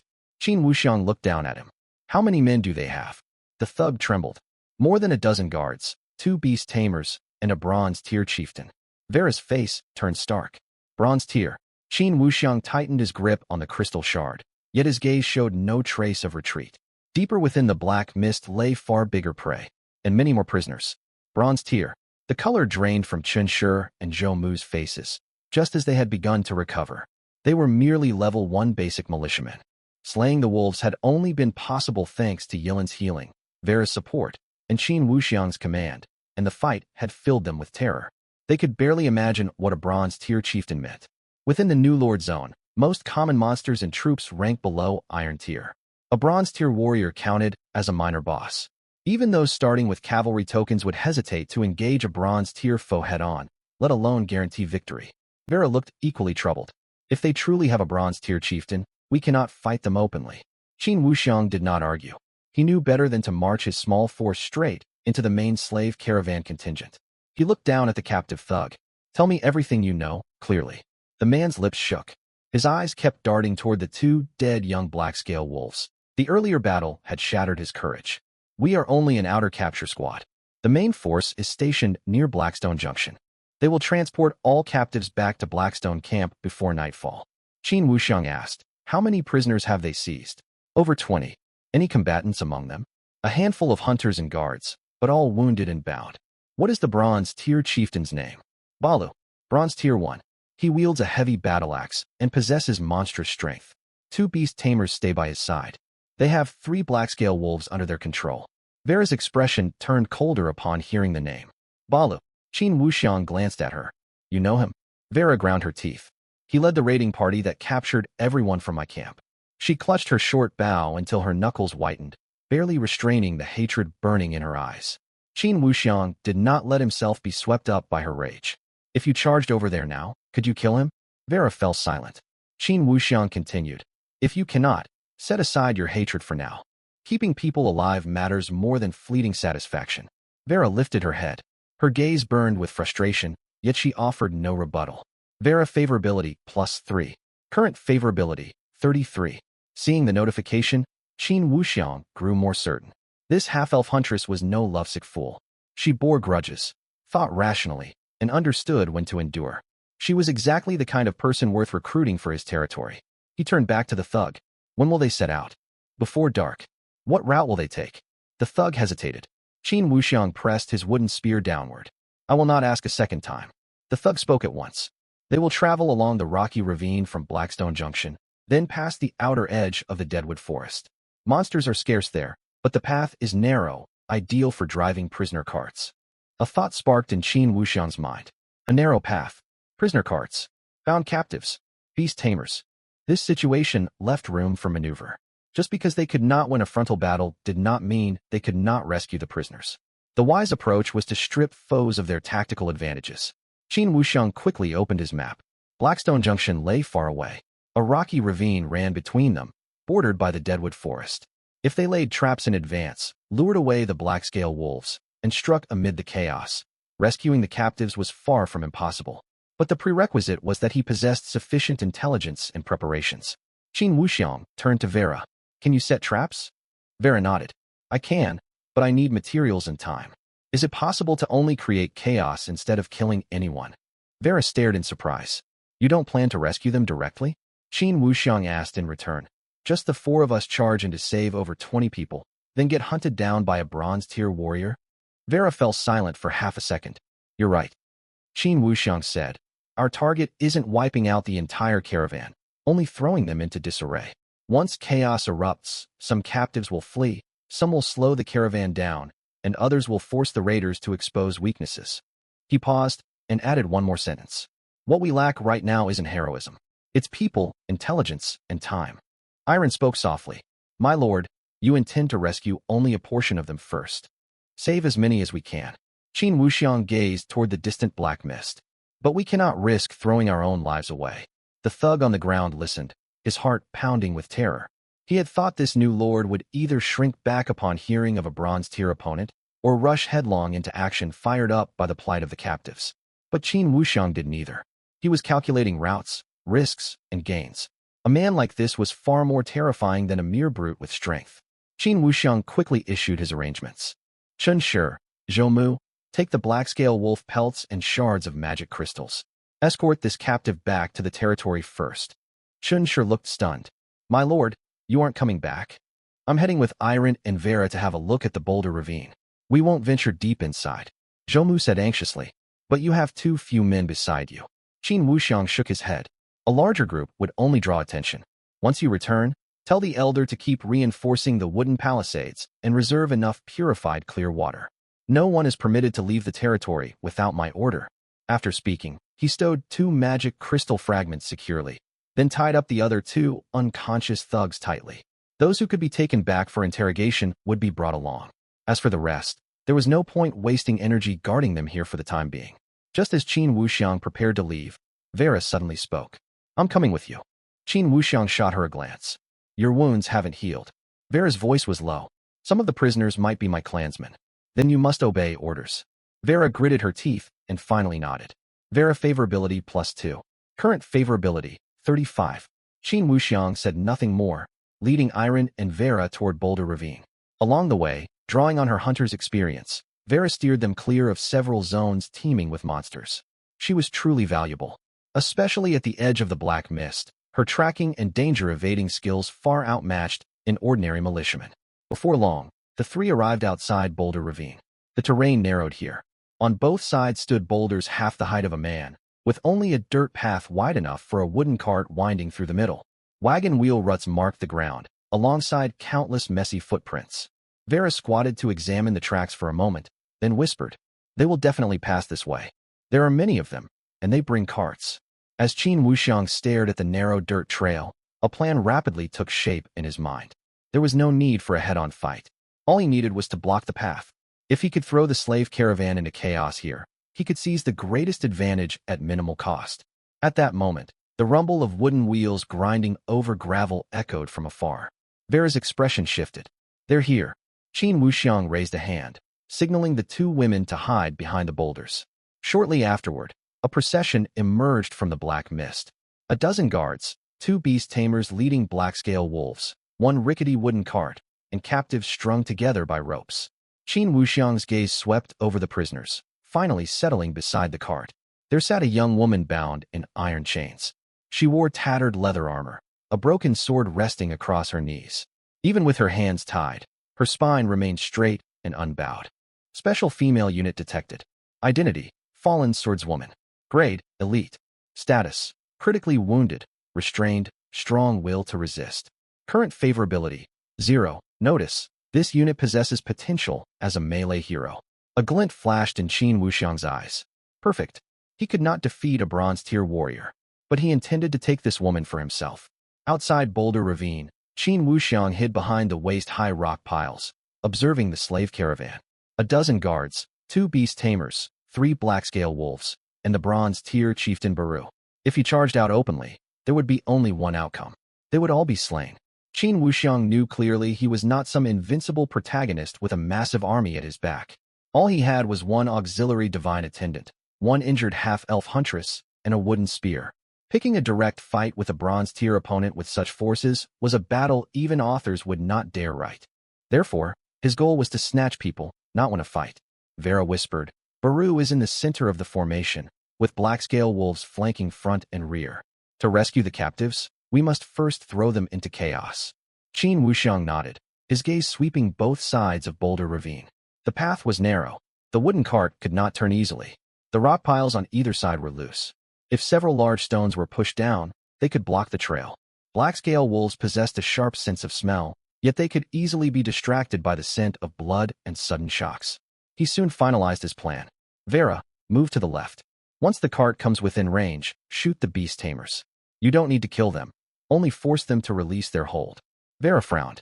If the tamers panic, the black-scale wolves might charge the captives. That is why Iron will unleash holy light on the opposite side. Qin Wuxiang turned toward Iron. No attacking. Just make it shine, as convincing as a purification spell. The wolves, provoked by holy light, will charge toward you first. Retreat immediately after casting it. Iron nodded gently. I will follow your orders. Iron favorability +1. Qin Wuxiang's eyes twitched. This was hardly the moment for favorability to rise, yet he could not deny that it felt satisfying to see. Vera watched him, her eyes flickering. You plan to use yourself as bait? Qin Wuxiang shook his head. No, I will turn Boulder Ravine into a cage. He pointed to the middle stretch of the dirt road. Once the wolves and guards scatter to the sides, the cart will halt. I will seize that window to cut the captives free, prioritizing that swordswoman. Vera stared straight at him. Why save her first? Qin Wuxiang answered plainly. She has combat value. Vera fell silent for a moment, then let out a faint laugh. You make no pretense of being a good man. There is no use pretending to be virtuous. Only making the right choices matters. Vera favorability +3. Current favorability 38. In the distance, the wooden cart had entered Boulder Ravine. Baru rode a black-maned beast, a heavy axe slung over his broad shoulders.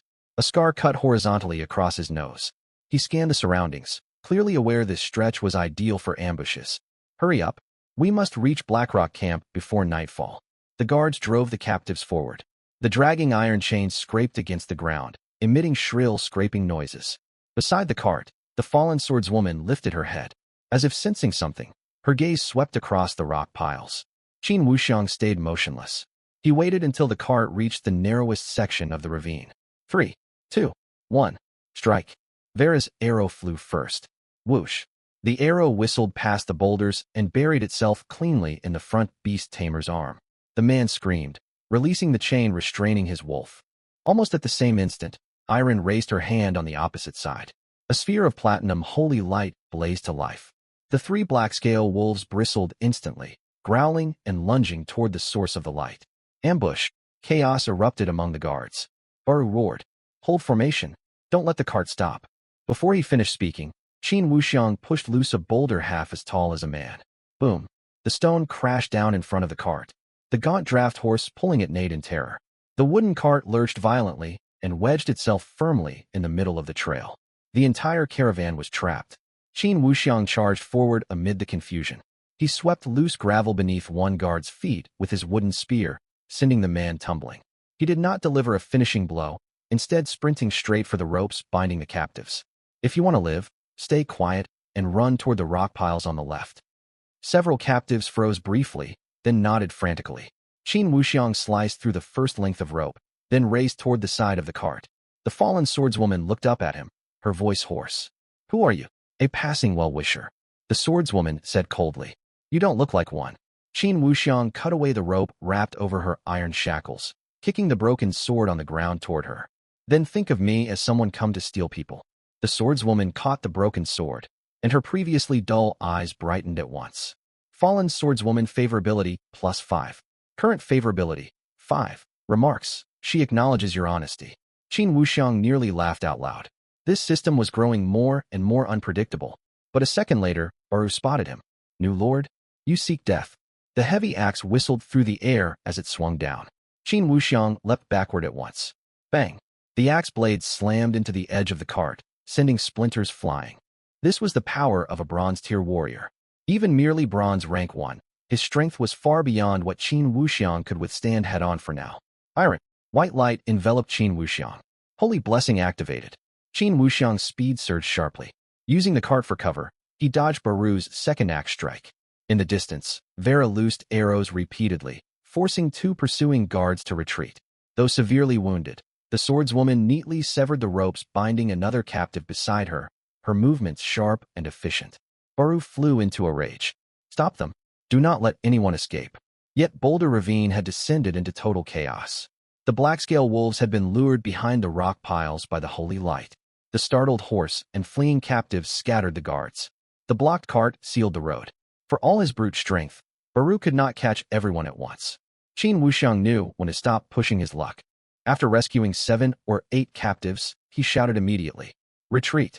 But the swordswoman glanced toward the rear. There are still others we could save. Qin Wuxiang looked back.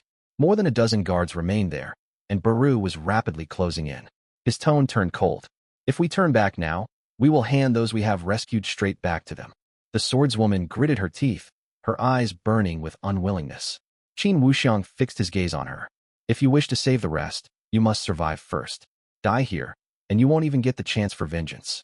The swordswoman fell silent for a moment, then finally turned to flee. Fallen swordswoman favorability +10. Current favorability 15. Qin Wuxiang led the group into the withered wood grove. Behind them, Baru's furious roar churned the black mist. New lord, I will remember your scent. Qin Wuxiang did not glance back. Let him remember. He had memorized Baru's travel route as well. Once the group burst out of Boulder Ravine, a system notification finally popped up. You have successfully rescued 7 refugees. Territory prestige +10. Special female unit detected. Fallen swordswoman. Name, Sia. Grade, elite. Class, apprentice swordswoman.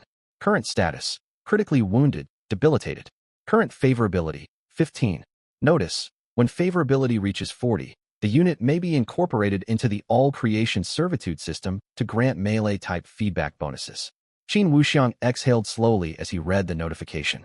He had not defeated the bronze-tier warrior this time, but he had gained people and obtained a sword that might one day become devastatingly sharp. Inside the withered wood grove, the group fled at full speed. The 7 rescued refugees stumbled as they ran. Some bore injuries, others had raw, chafed wrists from the ropes. After running some distance, several collapsed to their knees, unable to continue. Qin Wuxiang did not push them further. If they kept running, half of them would collapse. He raised a hand to signal a halt, glancing back toward Boulder Ravine. The black mist swirled, and no pursuers had emerged yet. That did not mean they were safe. Baru was a bronze-tier warrior, accompanied by black-scale wolves and beast tamers. If he regrouped, pursuit was only a matter of time. Qin Wuxiang turned to Iron. Tend to the wounded first. Those who can walk stand. Pair up to support anyone who cannot. Iron nodded, platinum light glowing in her palms. Soft holy light washed over the injured refugees, staunching their bleeding and dispelling the residual corruption. The refugees had been overcome with terror, but as the pain in their wounds faded, their expressions swiftly changed. One refugee muttered quietly, "Holy light, is she a temple priestess?" Iron offered no explanation, quietly continuing her healing work. Vera leaned against a tree, catching her breath. Going into this ambush, she had expected Qin Wuxiang to suffer heavy losses. She had even steeled herself to stay behind and cover their retreat. Instead, he had not slain Baru, nor fought him head-on. By blocking the trail with boulders, diverting the wolves with holy light, and wounding the beast tamers, he had snatched 7 captives right out of the slave caravan's grasp. This was not mere luck. It required both boldness and icy calm. Vera favorability +3. Current favorability 41. Relationship stage, acknowledgement. Notification, core female unit Vera has developed acknowledgement toward you. All creation servitude system records the karmic bond. You receive feedback, agility +1, perception +1. Territory feedback, wilderness exploration efficiency slightly increased. Qin Wuxiang paused mid-step. She acknowledged him now. He opened his status panel and confirmed his agility and perception had each risen by 1 point. The bonuses were not spectacular, yet extremely practical. Especially with heightened perception, he could distinguish the rustle of wind and footsteps far more clearly. The true advantages of the all-creation servitude system were starting to reveal themselves. Vera frowned at him. "What are you smiling about?" Qin Wuxiang smoothed his expression. "I just thought of something pleasant." Vera let out a cold huff. "Are all you new lords this odd?" Qin Wuxiang glanced at her. "I am rather special. I skipped most of the lessons." Vera favorability +1. Qin Wuxiang barely managed to hold back his laughter. This system certainly knew how to create dramatic moments. At that moment, Sia, the fallen swordswoman sitting beside a tree stump, spoke suddenly. "You could have saved more people back there." Her tone was cold. Even weakened by severe wounds, an unyielding sharpness lingered in every word.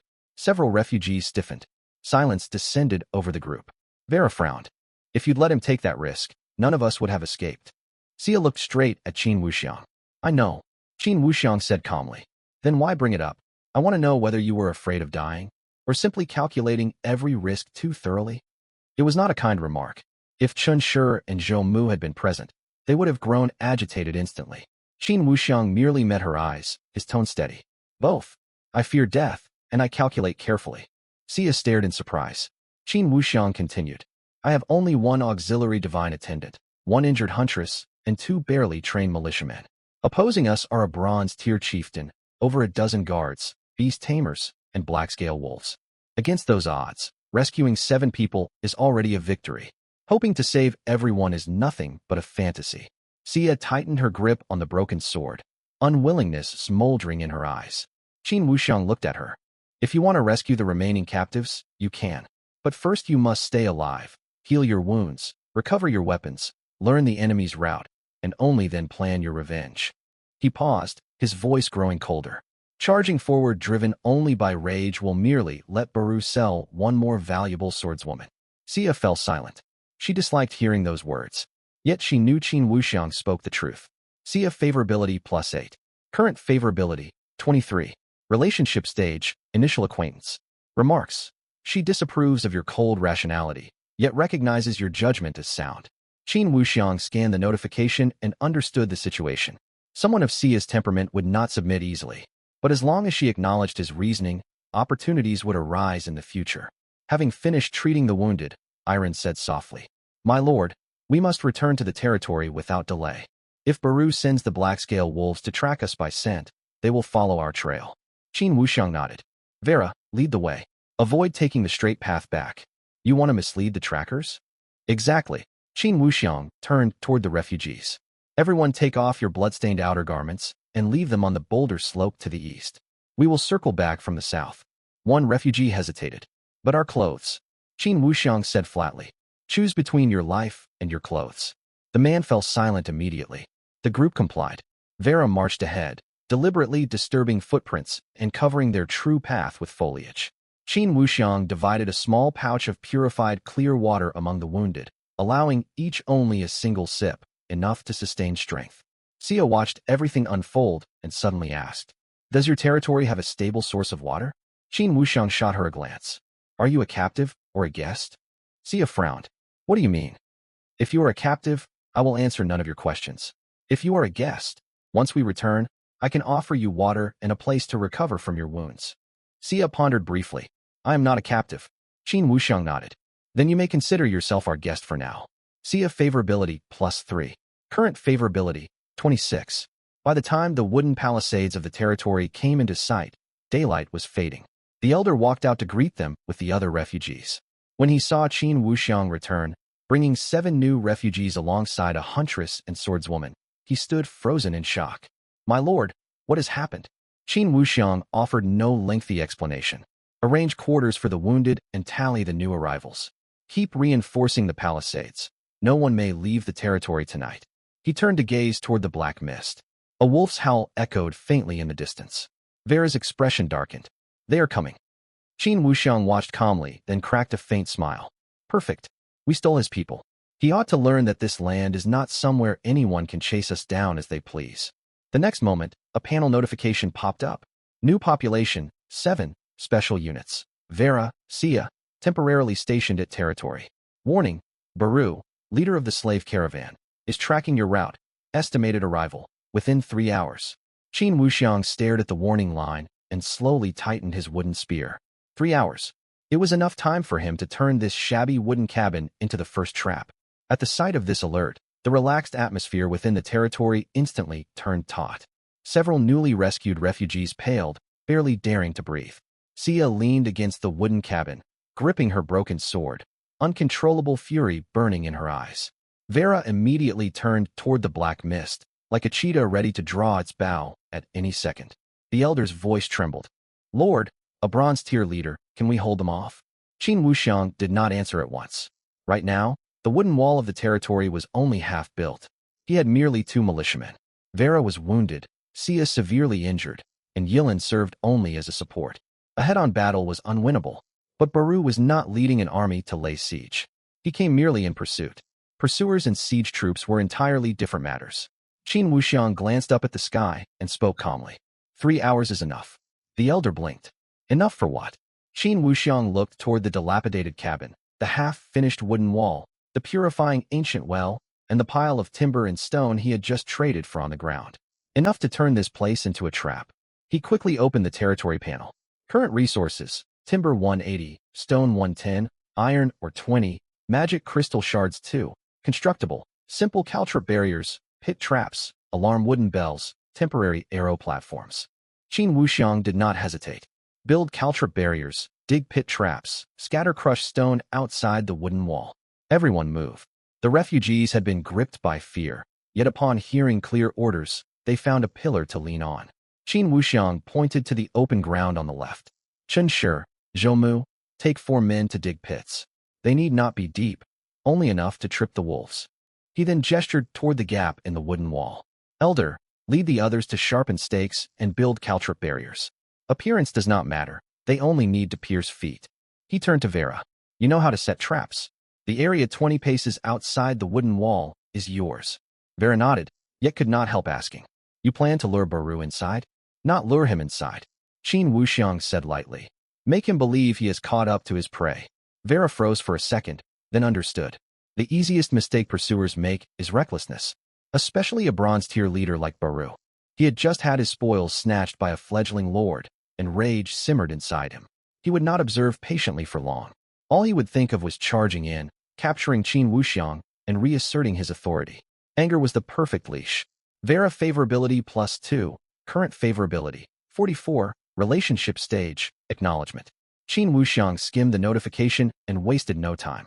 This was no moment to check favorability values. Still, it was satisfying to gain affinity even while arranging defenses.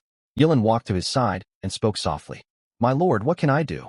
Qin Wuxiang nodded toward the purifying ancient well. Restore your strength first, then prepare healing. Do not waste your skills tonight.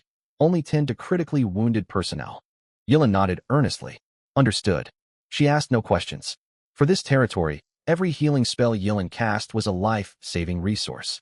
If exhausted prematurely, there would be no reserve when the real fight began. Xia suddenly spoke. I can still fight. Qin Wuxiang glanced at her.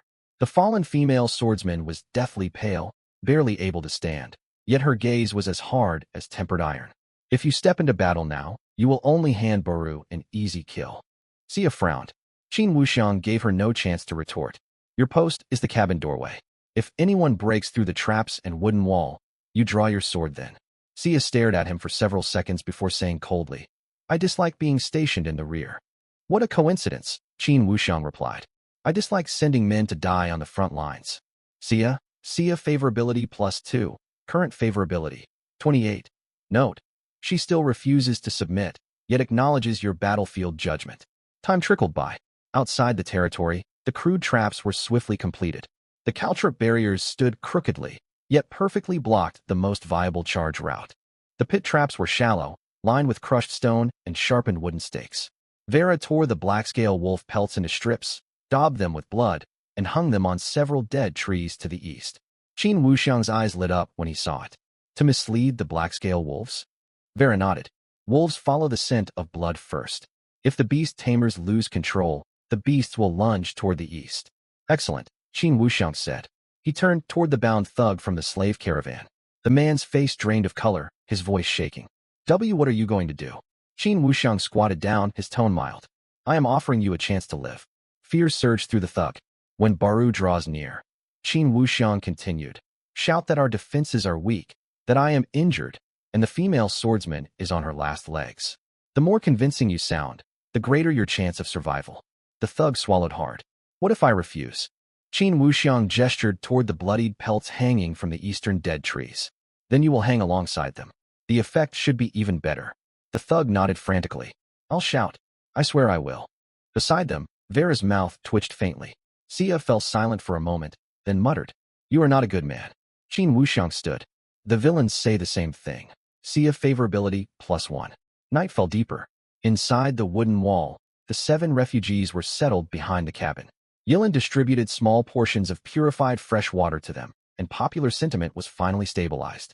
New population stabilized. Territory popular sentiment, 4956. Yilin favorability +1, current favorability, 50. Seeing the rise in popular sentiment, Qin Wuxiang breathed out a shallow sigh of relief. 3 hours was neither long nor short. He had not built an impregnable fortress, but he had armed this shabby cabin with its first fangs. Just as the final pit trap was finished, low wolf howls echoed from the direction of the black mist. Moments later, heavy footsteps resounded from the edge of the wasteland. Vera climbed onto the temporary aero platform and whispered, They are here. Qin Wuxiang moved behind the wooden wall and peered through a crack. Several figures slowly emerged from the black mist. Two beast tamers led black-scale wolves on leashes. More than a dozen guards gripped axes and blades. At the forefront strode a towering man hefting a heavy battle axe. Baru, the bronze tier leader. He stared at the crude wooden palisade and wore a savage grin. Fledgling lord, dare you steal my cargo? The bound thug immediately followed Qin Wuxiang's orders and roared at the top of his lungs. Lord Baru, they have barely any men. That female swordsman is dying. Charge in and capture them. Murderous light flashed in Baru's eyes. Qin Wuxiang stood hidden in the shadow of the wooden wall, the corners of his mouth lifting. Perfect. The prey had wandered into the den. Baru rested his heavy battle axe outside the wooden wall, his ferocious grin barely contained. In his eyes, this territory was ridiculously weak. A ramshackle wooden fence, a few sharpened stakes, not even an arrow tower. Let alone a proper siege. With a dozen guards and two black-scale wolves, he could storm this ramshackle place in at most 15 minutes. Fledgling lord, come out on your own. Baru slammed his battle axe into the ground, sending cracks spreading. Surrender my goods and kneel to beg for mercy. I might spare you with only one hand cut off. Behind the wall, Chen Shi and Zhou Mu turned pale. This was a bronze-tier powerhouse. Just standing there made it hard to breathe. Qin Wuxiang remained calm. He did not reply, merely glanced toward the bound thug. The captive shouted at once. Lord Baru, they cannot hold out. Only two militiamen, one wounded woman, and a glowing handmaiden. The lord himself is paralyzed with fright. If anyone in the regional channel heard this, they would undoubtedly burst out laughing. A glowing handmaiden sounded utterly absurd. Yet Baru believed every word. He had never thought a newly ascended lord could pose much of a threat.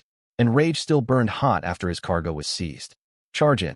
The two beast tamers released their chains simultaneously. The two black-scale wolves snarled and lunged toward the gap in the wooden wall. As they reached the eastern side, wind stirred the blood-soaked wolf pelts Vera had hung. A thick metallic scent flooded the air. The black-scale wolves veered sharply, charging straight toward the dead trees. The next instant, the ground beneath them gave way to pit traps. Squelch. Sharpened stakes pierced the wolves' bellies and forelegs. Black-scale wolves triggered pit traps, inflicted bleeding, movement impaired. The beast tamers paled. Danger. Traps. Only then did Qin Wuxiang raise his hand. Vera, target the beast tamers. Vera already had her shortbow fully drawn. Whoosh. An arrow cut through the air, burying itself in one tamer's shoulder. The man screamed and stumbled backward, dropping the leash entirely.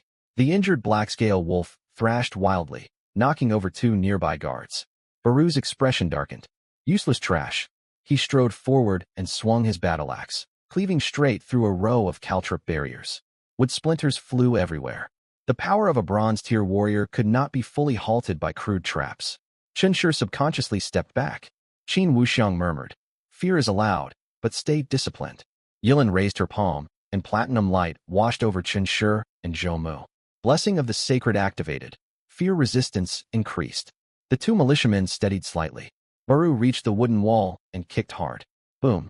The palisade shook violently, nearly collapsing. Qin Wuxiang had not ordered his men to block the main entrance. He had intentionally left the breach on the west side.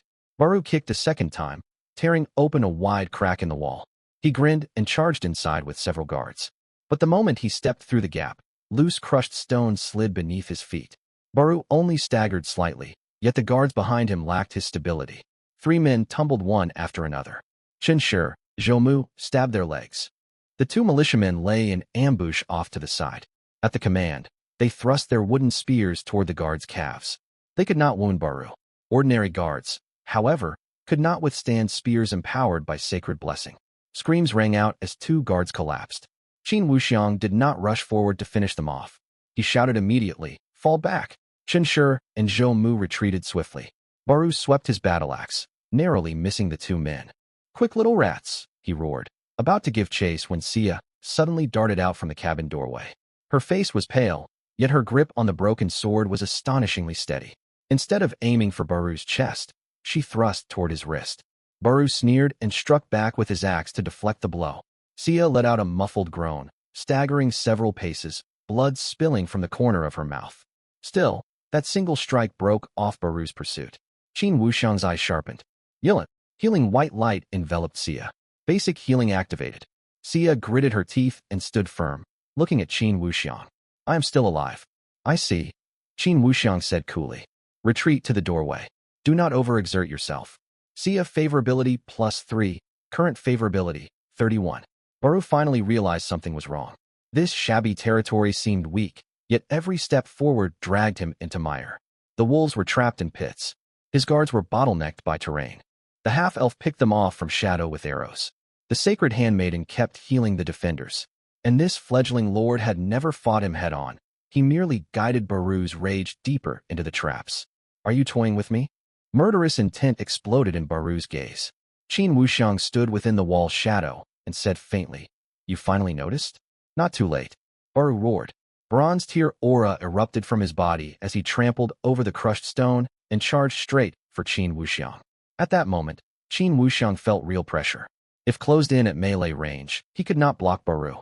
But this was exactly the moment he had waited for, when Baru separated himself from his guards. Vera. From the shadows, Vera released her arrow. The shaft was not aimed at Baru, but the uninjured beast tamer behind him. Thud! The beast tamer crumpled to the ground. Deprived of handlers, the wounded blackscale wolves descended into complete frenzy and lunged at the nearest guards. The slave caravan's formation shattered entirely. Baru halted in his tracks, his face livid.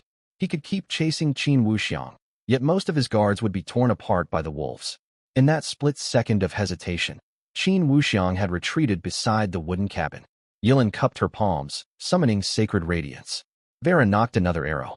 Xia leaned on her sword at the doorway. Chen Shi and Zhou Mu guarded the flanks. The formation remained fragile. But if Baru charged onward, victory would no longer be a one-sided massacre. He would pay a steep price. Black mist churned in the distance. The night grew darker. Baru stared fixedly at Qin Wuxiang and ground out. Retreat. The guards felt immense relief and dragged their wounded out of the territory. Qin Wuxiang did not give chase. Never press a cornered foe, especially one led by a bronze-tier leader.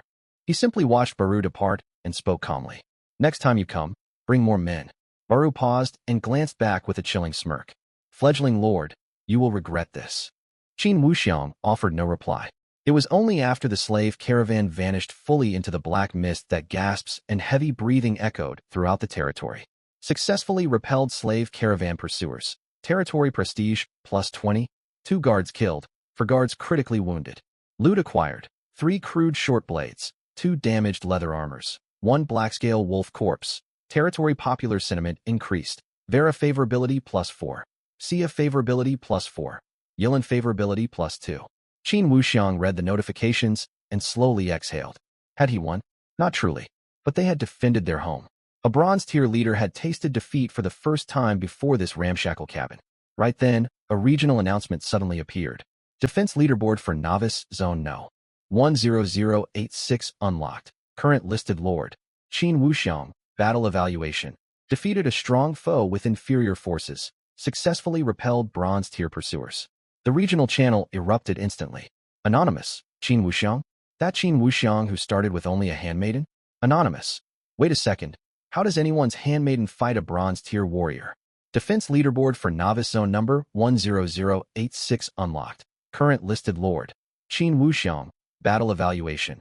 Defeated a strong foe with inferior forces. Successfully repelled bronze-tier pursuers. The instant the announcement went live, the regional channel sizzled like oil hit by a bucket of water. Anonymous. Qin Wuxiang? Which Qin Wuxiang? Anonymous. Who else? The one who used the ordinary handmaiden summoning token with an F-grade rating. Li Xiaoyang. Hold on. Didn't he start in a living zone? How did he land on the defense leaderboard all of a sudden? Wang Tong. I haven't even marched out with my cavalry summon token, and he's already repelled a bronze-tier foe? Anonymous. Who has a handmaiden capable of fighting bronze tiers? System, explain this. Anonymous. I admit I laughed too hard earlier. Can I take it back? Qin Wuxiang stood behind the wooden wall, watching the channel flood with messages, his expression unchanged. Explain himself? That was impossible. The more absurd others found his situation, the better. Everyone knew he began with merely a handmaiden, and no one could fathom how he qualified for the leaderboard. As long as the disguise of the vast Radiance remnant held, this confusion would serve as his finest camouflage. Smart people would suspect him, but suspicion and certainty were separated by a life or death gap. Qin Wuxiang closed the channel and began tallying the spoils. Loot acquired. 3 crude short blades. Loot acquired. 2 damaged leather armors. Obtained. 1 blackscale wolf corpse. Obtained. 5 slave caravan iron identification tokens. Obtained. 1 low-grade merit chest. His gaze lingered on the final reward. The defense leaderboard granted extra rewards. He chose not to open it immediately, turning his attention to the territory instead. Baru had smashed open a section of the wooden wall. Half the caltrip barriers lay shattered, and many pit traps were exposed. Chen Shi and Zhou Mu bore wounds, yet Yilan's healing ensured their lives were not in immediate danger. He had not truly defeated Baru in this battle, but he had defended his territory and gained prestige. For Qin Wuxiang in his current position, that was enough. The elder led the refugees cautiously outside. They stared at the wolf corpse and fallen guards, residual terror still on their faces. But their gazes had completely shifted. When they first descended into this world, they had been assigned to Qin Wuxiang by the rules. Now they had witnessed this young lord use nothing but a shabby cabin to force a bronze-tier leader into retreat. The feeling was akin to watching a crumbling shack spontaneously grow city walls. Territory popular sentiment increased. Current popular sentiment, 56-64. Chen Shi loyalty increased. Zhoumu loyalty increased. Qin Wuxiang noted the alerts. Once popular sentiment surpassed 60, the territory was truly stabilized. When hearts were settled, people would willingly labor, keep watch, train, and obey orders in times of peril. Yilan walked to his side and spoke softly. My lord, all wounded have been treated. If no further fighting breaks out tonight, everyone will pull through. Qin Wuxiang nodded. Well done. Yilan favorability, +1. Current favorability, 53. Beside them, Vera glanced at the pit traps on the ground, then back to Qin Wuxiang, and said abruptly, I have met many fledgling lords. Some are brave, some greedy, some think themselves clever. Qin Wuxiang asked, which am I? Vera fell silent for a moment. You are uncanny. Qin Wuxiang. Vera favorability +2. Current favorability, 47. Qin Wuxiang could not help thinking that this favorability system did not always feel like a proper interface. It was more like a spectator watching everything unfold beside him. Sia leaned against the doorway of the wooden cabin. Her face was still pale, yet her gaze remained fixed on the direction Baru had retreated. You didn't defeat him. Qin Wuxiang glanced at her. I know, but he didn't defeat you either. Sia tightened her grip on her broken sword, her voice low. To make a bronze-tier chieftain suffer losses, as a new lord, you are far less weak than I thought. Sia favorability +4. Current favorability, 35. Note, she has begun to recognize your value on the battlefield. Staring at the notification, a faint smile tugged at the corner of Qin Wuxiang's mouth. Favorability had not hit 40. She could not yet be incorporated into the myriad vassalage system. But she was close. Once this down-and-out swordswoman truly acknowledged him, the melee combat support she would bring would fill his biggest current weakness. Just then, a notification surfaced from the remnant radiance of myriad phenomena. Detected 3 core female units participating in the defensive battle. Synergy of the current vassalage system increased. Converting temporary feedback. You gain command +1. Repair efficiency of territory defensive structures increased by 5. Qin Wuxiang's eyes sharpened. Synergy feedback? That meant the myriad vassalage system was far more complex than simply granting stat boosts to individual units. When different core females fought side by side in a single battle, their abilities would trigger systemic synergistic effects. Iron offered steady healing. Vera laid traps and loosed arrows. Sia held the gate to block pursuit. This was not merely 3 women standing together. This was the embryonic foundation of his territory's core retinue. Others competed by fielding troops. He competed with a complete system.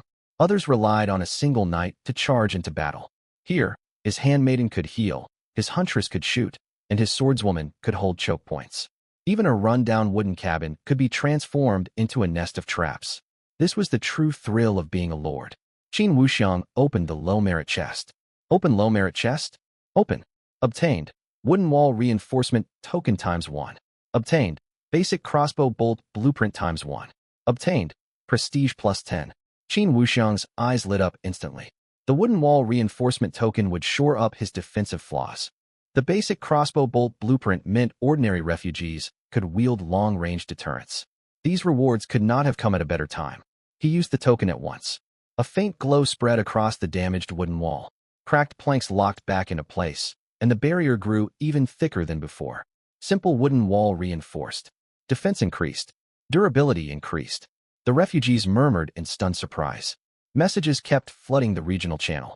Zhao Qian, a bronze-tier pursuer does not equal defeating a bronze-tier foe. There is no need for widespread panic. Qin Wuxiang most likely repelled him by leveraging terrain and traps. Anonymous. Lord Zhao speaks rationally, but the question remains, how did he have traps and healing starting out with only one handmaiden? Anonymous. Could it be that his handmaiden is no ordinary servant? The channel fell silent for a moment after this message appeared. Qin Wuxiang's gaze turned cold as he read the line. Finally, someone was starting to guess correctly. Yet another message popped up soon after. Anonymous. Impossible. The system publicly announced it was an ordinary handmaiden summon token with an F-grade rating. Anonymous. Then Baru must just be incompetent. Anonymous. Bronze tier unit. Thanks, I feel personally attacked. Qin Wuxiang closed the channel. Suspicion had arisen, but there was no solid evidence for the time being. He needed to steer others toward wrong conclusions. Ideally, everyone would believe he had won through traps, luck, terrain, and the slaver caravan's overconfidence, not iron. Right then, a private message alert flashed. The sender was not anonymous. Zhao Qian. Qin Wuxiang. Congratulations on making the leaderboard. Qin Wuxiang narrowed his eyes. Here it came, just as he expected. The next message followed immediately. Zhao Qian. I am quite interested in your ordinary handmaiden. Qin Wuxiang's eyes narrowed further as he stared at the private message. It had arrived faster than he anticipated. Most people in the region channel were still reeling, debating how someone starting with an F-grade handmaiden could earn a spot on the defensive achievement leaderboard. Meanwhile, Zhao Qian had cut through the commotion and set his sights straight on Iron. This man was no fool. The leaderboard entry described the feat as defeating a stronger foe to successfully repel bronze-tier pursuers. Yet according to Qin Wuxiang's public information, all he possessed were an ordinary water well blueprint and an ordinary handmaiden summon token. Trails could be explained away. Terrain could be explained away. Baru's recklessness could be explained away. But healing, protective blessings, stabilized popular morale. Once whispers spread about these abilities, suspicion would inevitably fall on the handmaiden. Qin Wuxiang did not reply immediately. The quicker one rushed to defend themselves, the guiltier they appeared. He first instructed the elder to lead the refugees in continuing wall repairs, then handed the basic crossbow bolt blueprint to Vera for study. Though Vera was no craftsman, she understood the mechanics of bows and crossbows and could judge whether the weapons could be crafted anytime soon. Sia leaned against the cabin door, pale-faced, clutching her broken sword. Her gaze drifted occasionally toward the shroud of black mist. Iron stood beside the ancient well. Dust stained her white dress, yet she still looked far too pristine for someone belonging to this wasteland. Pulling his gaze away, Qin Wuxiang finally replied to Zhao Qian. Qin Wuxiang, what is there to interest you in an ordinary handmaiden? Are you hoping for a cup of tea too? A reply came quickly. Zhao Qian, an ordinary handmaiden could never enable an F-grade territory to repel bronze-tier pursuers. Qin Wuxiang smiled. The man spoke plainly.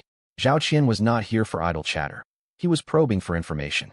Qin Wuxiang, repelling bronze-tier pursuers is not the same as slaying them. The leaderboard clearly states repelled. Zhao Qian, to achieve repulsion is already extraordinary. Qin Wuxiang, the enemy underestimated us, the terrain favored us, and captives provided intelligence. You could have pulled it off too, if you were in my position. Zhao Qian, do you truly expect me to believe that? Qin Wuxiang, whether you believe it matters little. The leaderboard accepts the result. The other side fell silent for several seconds. Qin Wuxiang could picture the expression on Zhao Qian's face. The trouble with men like him was that they could not be fooled with a few casual words, yet would not rush to break ties solely based on suspicion. He would keep testing. Sure enough, a new message appeared. Zhao Qian, I will trade one flame rune for the full stat panel of your handmaiden. Qin Wuxiang's eyes stirred. A flame rune. Extremely valuable in the early stages. It could empower crossbow bolts and traps, even craft simple incendiary devices. Zhao Qian was offering a generous price. Yet this only proved his suspicions about iron were deepening. Qin Wuxiang turned the offer down outright. Qin Wuxiang, not for sale. Zhao Qian, I can raise the offer. Qin Wuxiang, it is not a matter of price. Zhao Qian, then what is the obstacle? Qin Wuxiang, I fear her favorability will drop if she learns I traded her information. A long silence followed on Zhao Qian's end. Zhao Qian, you have quite a sense of humor. Qin Wuxiang read the message with a calm expression. Humor? No. Her favorability really would drop. Iron's favorability stood at 53. She was close to unlocking her first exclusive evolution at 60. Trading her stat panel for a rune? Only someone whose wits had been gnawed away by black-scale wolves would do such a thing. At that moment, Iron suddenly lifted her head and looked toward Qin Wuxiang. Lord, is someone investigating me? Qin Wuxiang did not hide the truth. Zhao Qian. He started as a rare flame mage, one of the shrewder lords in this region. Iron nodded gently. I shall conceal my power and avoid bringing trouble to you, my lord. Iron favorability, +1. Current favorability, 54. Qin Wuxiang's mood brightened instantly. The pressure from Zhao Qian had unexpectedly boosted her favorability. What should he call this? An enemy unwittingly aiding his cause. He returned to the private message thread. Zhao Qian, if you refuse to sell the Handmaiden's panel, let us strike a different bargain. Why was Baru chasing you? Qin Wuxiang's gaze turned cold. Zhao Qian had finally cut to the core question. Intelligence on Baru, the slaver caravan, and Blackstone camp could be turned to profit if handled correctly. Mishandled, it would drag him out into the open. After brief thought, Qin Wuxiang sent edited intelligence. Qin Wuxiang, there is an abandoned camp on the edge of the Black Mist. A slaver caravan captures local refugees. I intercepted a group of captives, and Baru came after me. Zhao Qian, a slaver caravan? Qin Wuxiang, yes. Led by a bronze-tier chieftain, with over a dozen guards, beast tamers, and black-scale wolves. Do not provoke them lightly during the new lord phase. The information was not false, but it was incomplete. He omitted any mention of Vera, Sia, the route he had ambushed them on, and the spoils he had seized. Zhao Qian replied shortly after. Zhao Qian, you would warn me for free? Qin Wuxiang, if I do not warn you, you might stumble into Baru and lead him toward more new lord's territories. The trouble will only grow worse. Zhao Qian, you carry yourself like a proper lord. Qin Wuxiang, thank you. I am still learning. Silence descended once more. Moments later, a trade request arrived. Zhao Qian, trade. 1 flame rune in exchange for Baru's detailed movement route and 1 slaver caravan iron token. Qin Wuxiang's eyes lit up upon seeing the request. The man wanted the iron token, meaning he likely possessed a method to identify hostile factions or trigger regional records. Yet the flame rune would also be immensely useful to Qin Wuxiang right now. He held 5 slaver caravan identity tokens. Selling one would not hurt. What was more, handing a token to Zhao Qian would split the caravan's focus away from himself. When it came to enemies, they ought not fixate their wrath on him alone. Qin Wuxiang confirmed the trade. You lost slaver caravan identity, token ×1. You obtained flame rune ×1. The next line arrived from Zhao Qian. Zhao Qian, Qin Wuxiang, you do not act like an F-grade lord. Qin Wuxiang replied swiftly. Qin Wuxiang, perhaps the system's grading system does not understand the worth of a handmaiden. Zhao Qian sent no further replies. Qin Wuxiang closed the private message window and handed the flame rune to Vera. Can this be applied to crossbow bolts? Vera took the rune, her eyes shining. It can, though only 3 incendiary bolts can be crafted. 3 will suffice. Qin Wuxiang looked toward the black mist. Baru had retreated, yet Blackstone camp would not let the matter rest. And after obtaining the iron token, Zhao Qian would certainly investigate the slaver caravan. Only when waters are muddy do opportunities multiply. Just then, a new notification popped up on his panel. Regional event triggered. Event name, Blackstone Slaver Caravan. Event description, a slaver caravan operating along the Black Mist Fringe captures refugees and those bearing special bloodlines. This faction poses a threat to surrounding new lord territories. Currently recorded lords, Qin Wuxiang, Zhao Qian. Event consequence. If left unaddressed, the Blackstone caravan will continue raiding nearby territories to seize population and resources. A slow smile spread across Qin Wuxiang's face as he read the notification. Perfect. What had once been his personal trouble was now forcibly turned into an unavoidable regional crisis tied to the Black Mist. The regional channel erupted with messages soon after. Anonymous, what is going on? What is this Blackstone slaver caravan? Wang Tung. Anyone can tell they mean harm just from the name. Zhao Qian. The Blackstone slaver caravan is a local faction active along the Black Mist Fringe. They hunt refugees and those with special bloodlines. Lords without combat units should stay far away. The channel fell quiet for several seconds after Zhao Qian spoke. Qin Wuxiang's eyes stirred. This man knew well how to capitalize on momentum. No sooner had he received the iron token than he leaked intelligence to build an image as someone with exclusive information. It would make it easier for him to recruit weaker lords and negotiate temporary alliances later. Qin Wuxiang opened the regional event panel. Known hostiles, slaver guards, beast tamers, black-scale wolves, bronze-tier chieftain Baru. Event rewards, prestige, population, magic crystals, weapons, blueprints. His gaze lingered on population and blueprints, and his mind raced. This was not merely a crisis, it was a source of resources. The Blackstone caravan held captured refugees and talented individuals. Victory would grant new settlers, troops, and spoils. Defeat would turn other lords' territories into scenes of tragedy. The problem was that a direct confrontation was impossible right now. He had repelled Baru thanks to home advantage, traps, healing, Vera's preparations, Sia holding the choke point, and Baru's overconfidence. A head-on clash at Blackstone Pass would exhaust his limited forces completely. Therefore, others needed to test the waters first, preferably Zhao Qian. Qin Wuxiang opened the private chat again. Qin Wuxiang, you have seen the event panel? Zhao Qian, I have. The token you sold me triggered the regional record. Qin Wuxiang, congratulations. Now the Blackstone caravan has marked you as a target too. Zhao Qian, you call this congratulations? Qin Wuxiang, it is a regional event. Everyone shares the stakes. Zhao Qian, you are even better at dragging others into trouble than I imagined. Qin Wuxiang, this is shared risk. Zhao Qian, how much more intelligence do you hold? Qin Wuxiang sent over edited route information. The map marked Blackstone Pass, Rocky Gully, and Deadwood Forest, but omitted his own territory and the abandoned small camp. Qin Wuxiang, Baru has most likely retreated to Blackstone Pass. The path there is narrow, ideal for ambushes, yet also easy to be ambushed. If you intend to go, avoid bringing too many men. Zhao Qian, why? Qin Wuxiang, Blackscale wolves can scent large groups. Zhao Qian, where did you obtain this intelligence? Qin Wuxiang glanced toward Vera, who was repairing crossbow components. This half-elf huntress's experience within the Black Mist was worth more than any map. Qin Wuxiang, I skipped many lectures, so I prefer learning from real combat. Shortly after, a trade notification appeared. Zhao Qian requests trade, 2 units of fire oil. In exchange for Baru's combat traits. Qin Wuxiang's eyes lit up. Fire oil. Combined with the flame rune and crossbow bolts, he could craft simple incendiary traps, exactly making up for his territory's lack of burst damage. Qin Wuxiang sent over the intelligence immediately. Baru, bronze rank 1, wields a heavy battle axe. Great strength, average speed, quick to anger, and prone to pursuit. Yet possesses sharp battle intuition. Do not meet his axe head-on, and never allow him to reach the territory's core. Trade completed. You obtained fire oil times 2 units. Qin Wuxiang handed the fire oil to Vera. Can traps be built with this? Vera sniffed the oil. 3 incendiary traps can be laid. Paired with incendiary crossbow bolts, they can drive back Blackscale wolves and block pathways.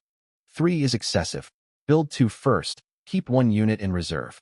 Vera shot him a glance. Are you counting Zhao Qian into your plans as well? Qin Wuxiang replied calmly. He uses the Blackstone event to earn prestige, and I use him to draw the caravan's attention.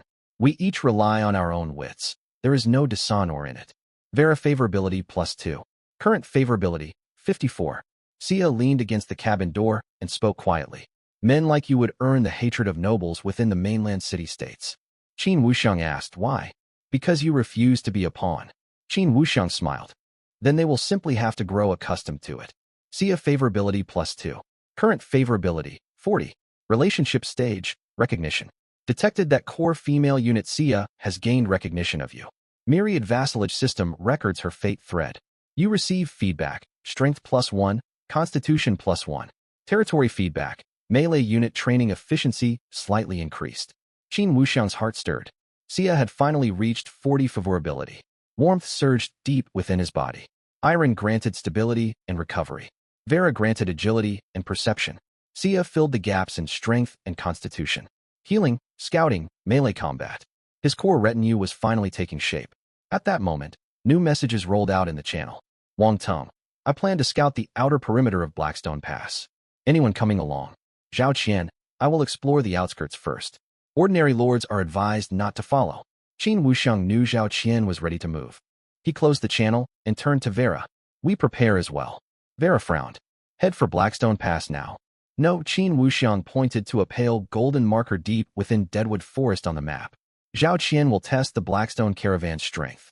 We go to the ancient elven outpost. Vera lifted her head abruptly. How do you know an ancient elven outpost is there? Qin Wuxiang naturally did not know. But the remnant radiance of myriad phenomena did. Detected fate thread fluctuations from half-elf huntress Vera. Related ruins detected nearby. Ruined ancient elven outpost. Potential rewards. Ranger training guidelines. Archer blueprints. Increased Vera favorability. Qin Wuxiang met Vera's shocked gaze, his tone steady. Are you not searching for clues about your kin? Vera tightened her grip on her short bow, her breathing growing unsteady. Vera favorability +5. Current favorability 59.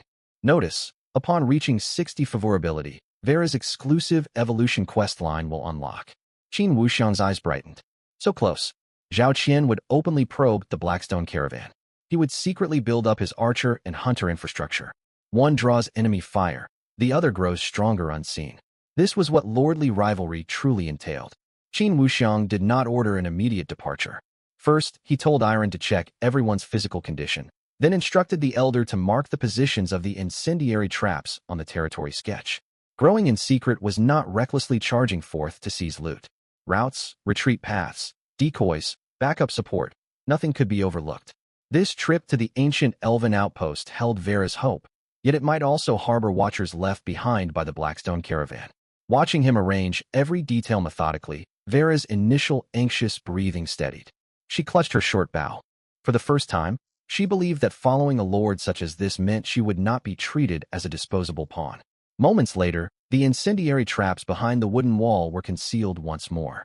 Iron dismissed the last wisp of holy light. Vera took the lead, guiding Qin Wuxiang and the others as they stepped back into Deadwood Forest. Vera walked at the forefront, short bow in hand, her footsteps so light they barely made a sound. Deep within the withered woods, the silence exceeded Qin Wuxiang's expectations. It was not devoid of sound. Rather, every noise seemed weighed down by the black mist. The faint crack of snapping dead branches, eerie cawing akin to ravens in the distance, and wind whistling through tree trunks carried a stench of decay. There was a clear shift in her demeanor. She had been wary of Qin Wuxiang before, distrustful of the new lord. Yet the moment Qin Wuxiang uttered the words, the ancient elven outpost, her entire aura transformed. Tense, urgent, with a trace of barely concealed anticipation. Qin Wuxiang stared at her back and did not press her. Favorability 59. So close. But this final sliver could not be gained through empty words. He had to make her truly believe that following him, she would find what she sought. Yilin walked beside Qin Wuxiang and spoke softly. My lord, the taint grows stronger ahead. Qin Wuxiang nodded. Vera, slow your pace. Vera shot him a glance. She said nothing, yet her steps slackened at once. Vera favorability +1. Current favorability 60. Relationship status, trust. The all-encompassing vassal system has recorded Vera's destiny thread. You receive a feedback bonus, agility +1, perception +1. Territory feedback, slight increase in archer unit hit rate, improved wilderness exploration efficiency. Notice, Vera's exclusive evolution questline has been unlocked. A thought stirred in Qin Wuxiang's mind. It had finally arrived. Almost at the same instant, Vera halted before a tangle of withered vines. She reached out and brushed them aside, revealing half a collapsed stone wall behind. Carved onto the stone were incomplete leaf patterns, within which lingered a faint dull green glow, like embers on the verge of fading. Vera's breath caught. This is the mark of the Moon Forest outpost. Her voice was quiet, yet visibly trembling. Qin Wuxiang refrained from asking further questions and turned to his status panel instead. Discovered ruined ancient elven outpost. Status: abandoned, corrupted, fragmented. Remains: ranger training carvings, broken bow racks, Moon Forest emblem. Notice: available for exploration. Vera stepped into the outpost ruins. The space was small. It held only a half-collapsed wooden tower, rows of rotting bow racks, and a training ground eroded by black mist. Broken arrows and splintered bones littered the ground, clear evidence that a battle had once raged here. Vera knelt and picked up a cracked wooden plaque. A name was etched into its surface. She stared at it for a long time, the corners of her eyes growing faintly red. This is my uncle's ranger plaque. Qin Wuxiang fell silent for a moment. Are there any survivors left here? Vera shook her head, her voice hoarse. No, not in this place, at least. She lifted her gaze toward the black mist deeper in the woods, and her expression turned cold once more. But after the outpost fell, those who survived may have been captured. Qin Wuxiang immediately thought of the Blackrock slave caravan. Everything fell into place. The Blackrock caravan hunting bearers of special bloodlines, the disappearance of the half-elf ranger camp, the destruction of the ancient elven outpost. This trail was about far more than simply rescuing captives. It concerned Vera's kin and would determine whether Qin Wuxiang could establish an archer hunting system in the future. Just then, Yilin issued a sudden warning. Something is approaching. Vera drew her bow in the very next heartbeat. From behind the deadwood tower stepped a black-scaled wolf covered in rot patches. It was skinnier than the two young wolves they had encountered earlier, yet its eyes glowed sickly gray-green, and half a snapped iron chain hung around its neck. Corrupted black-scale wolf. Level 3. HP 210/210. Status: corrupted, starving. Note: suspected to have mutated from corruption after being abandoned by a beast tamer. Qin Wuxiang's gaze darkened. Level 3. Far stronger than the juvenile black-scale wolves they had faced before. A head-on clash would be unwise. He lowered his voice. Vera, can we use the outpost terrain? Vera glanced at the collapsed wooden tower, then the broken bow racks beside the training ground. Her mind settled swiftly. I can. Without further explanation, she knocked an arrow and loosed it at a rotting rope beside the tower. Crack! The rope snapped, and half a wooden frame crashed down with a thunderous boom. Startled, the corrupted black-scale wolf dodged sideways, stepping straight into a sunken mud pit at the edge of the training ground. Qin Wuxiang's eyes lit up. This was the skill of a seasoned hunter. He barely needed to speak, and Vera already knew how to utilize the ruins. Yilin suppressed the corruption. A wash of white light descended. It was not an attack, yet it briefly stalled the gray-green mist swirling around the wolf's body. Seizing the opening, Vera fired her second arrow, driving it cleanly into the gap between the scales on the wolf's foreleg. 36. Movement impaired. Qin Wuxiang advanced with his wooden spear. He did not overextend, striking only at the hind leg the moment the wolf missed its pounce. 18. The corrupted black-scale wolf howled in agony and twisted to lunge at him, but Vera's third arrow had already buried itself in its other eye. 55. Weak point hit. All-encompassing vassal feedback activated. Vera's bow stability increased. Even Vera froze for a split second. She could feel that shot had been steadier than usual. It was not that she had suddenly returned to her peak. Some unseen force had steadied her hand as she drew the bow. Spotting the notification, Qin Wuxiang wore a faint smile. Once favorability crossed the threshold, the system began to reciprocate. Minutes later, the corrupted black-scale wolf collapsed within the ruins. Corrupted black-scale wolf slain. Obtained 2 crystal shards. Obtained 1 corrupted wolf pelt. Obtained 1 fragment of ancient elven outpost map. Vera unfolded the fragment, her expression shifting. This is not a map of the outpost. It is a transport route. Qin Wuxiang walked over. A black line linked the Moon Forest outpost, Blackrock Junction and Blackrock Camp across the parchment. Beside the endpoint were blurred characters. Elven bloodlines. Transport in 3 days. Vera gripped the map tightly until her knuckles whitened. Qin Wuxiang looked at her, his tone calm. It seems your kin are still alive. Vera lifted her eyes to meet his. Help me. This time, she cut straight to the point. Qin Wuxiang said, I will. But we cannot charge in blindly right now. Vera gritted her teeth and finally nodded. Vera favorability +5. Current favorability 65. Notice, Vera's exclusive evolution path unlocked. Half-elf ranger Moonveil Warden. Qin Wuxiang's eyes brightened as he read the prompt. The archer hunting system was officially opened. The next instant, faint green light suddenly flickered atop the half-collapsed wooden tower deep inside the ruined outpost.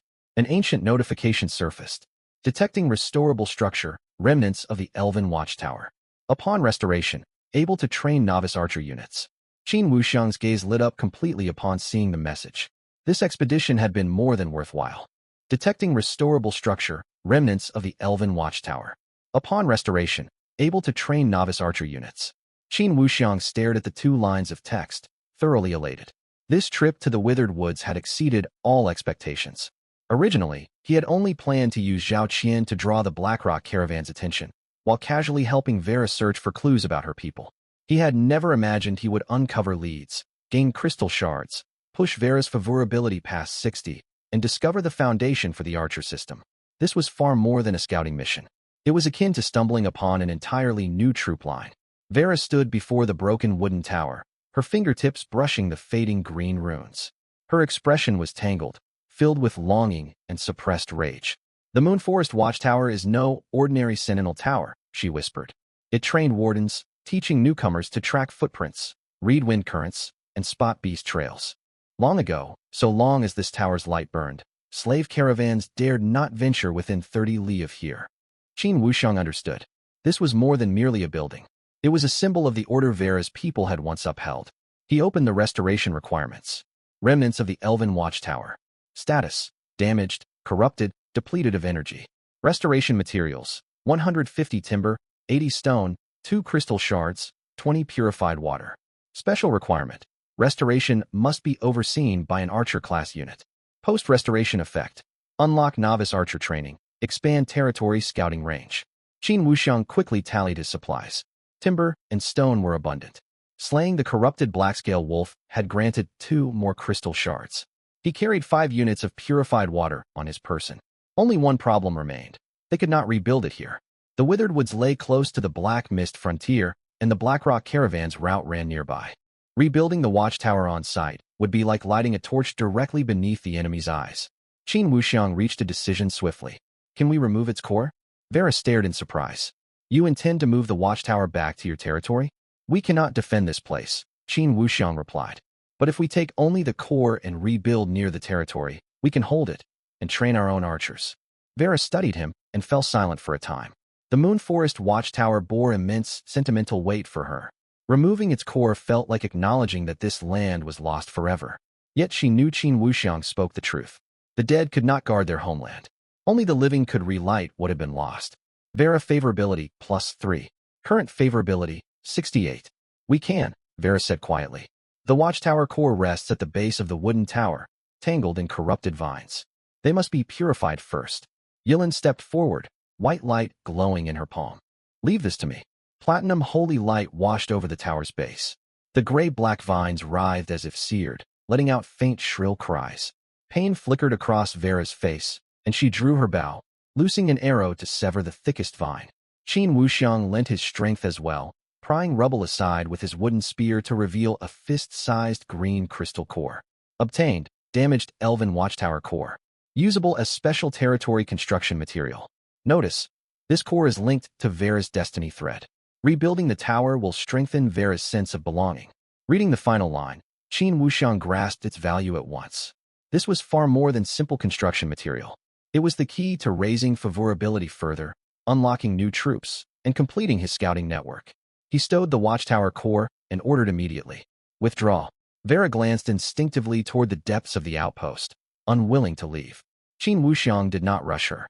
He simply said, "We have yet to rescue your people, and the watchtower remains unbuilt. This is not the end. It is only the beginning." Vera's breath caught, and she nodded. Vera favorability +2. Current favorability 70. They traveled back far more cautiously than they had come. Vera led the way, Yilin suppressed corruption along the path, and Qin Wuxiang memorized the terrain. Thanks to his boosted perception, he could easily pick out where the wind flowed unnaturally and which bushes might conceal threats. Such was the benefit of the system's feedback. As his companions grew stronger, his own weaknesses were gradually remedied. As they neared the territory, messages suddenly flooded the world chat channel. Wang Tung, there really is a caravan outside Blackrock Junction. I nearly got mauled by a blackscale wolf. Li Xiaoyang, no way, you actually went there? Zhao Qian, hostiles on the outskirts are stronger than estimated. Ordinary lords should stay clear. Anonymous, if even Zhao Qian says they're tough, I'll keep repairing my walls. A faint smile tugged at Qin Wuxiang's lips as he read the messages. Zhao Qian had scouted ahead and suffered setbacks. This was ideal. The Blackrock caravan's attention would remain fixed on Zhao Qian, buying him time to utilize the watchtower core.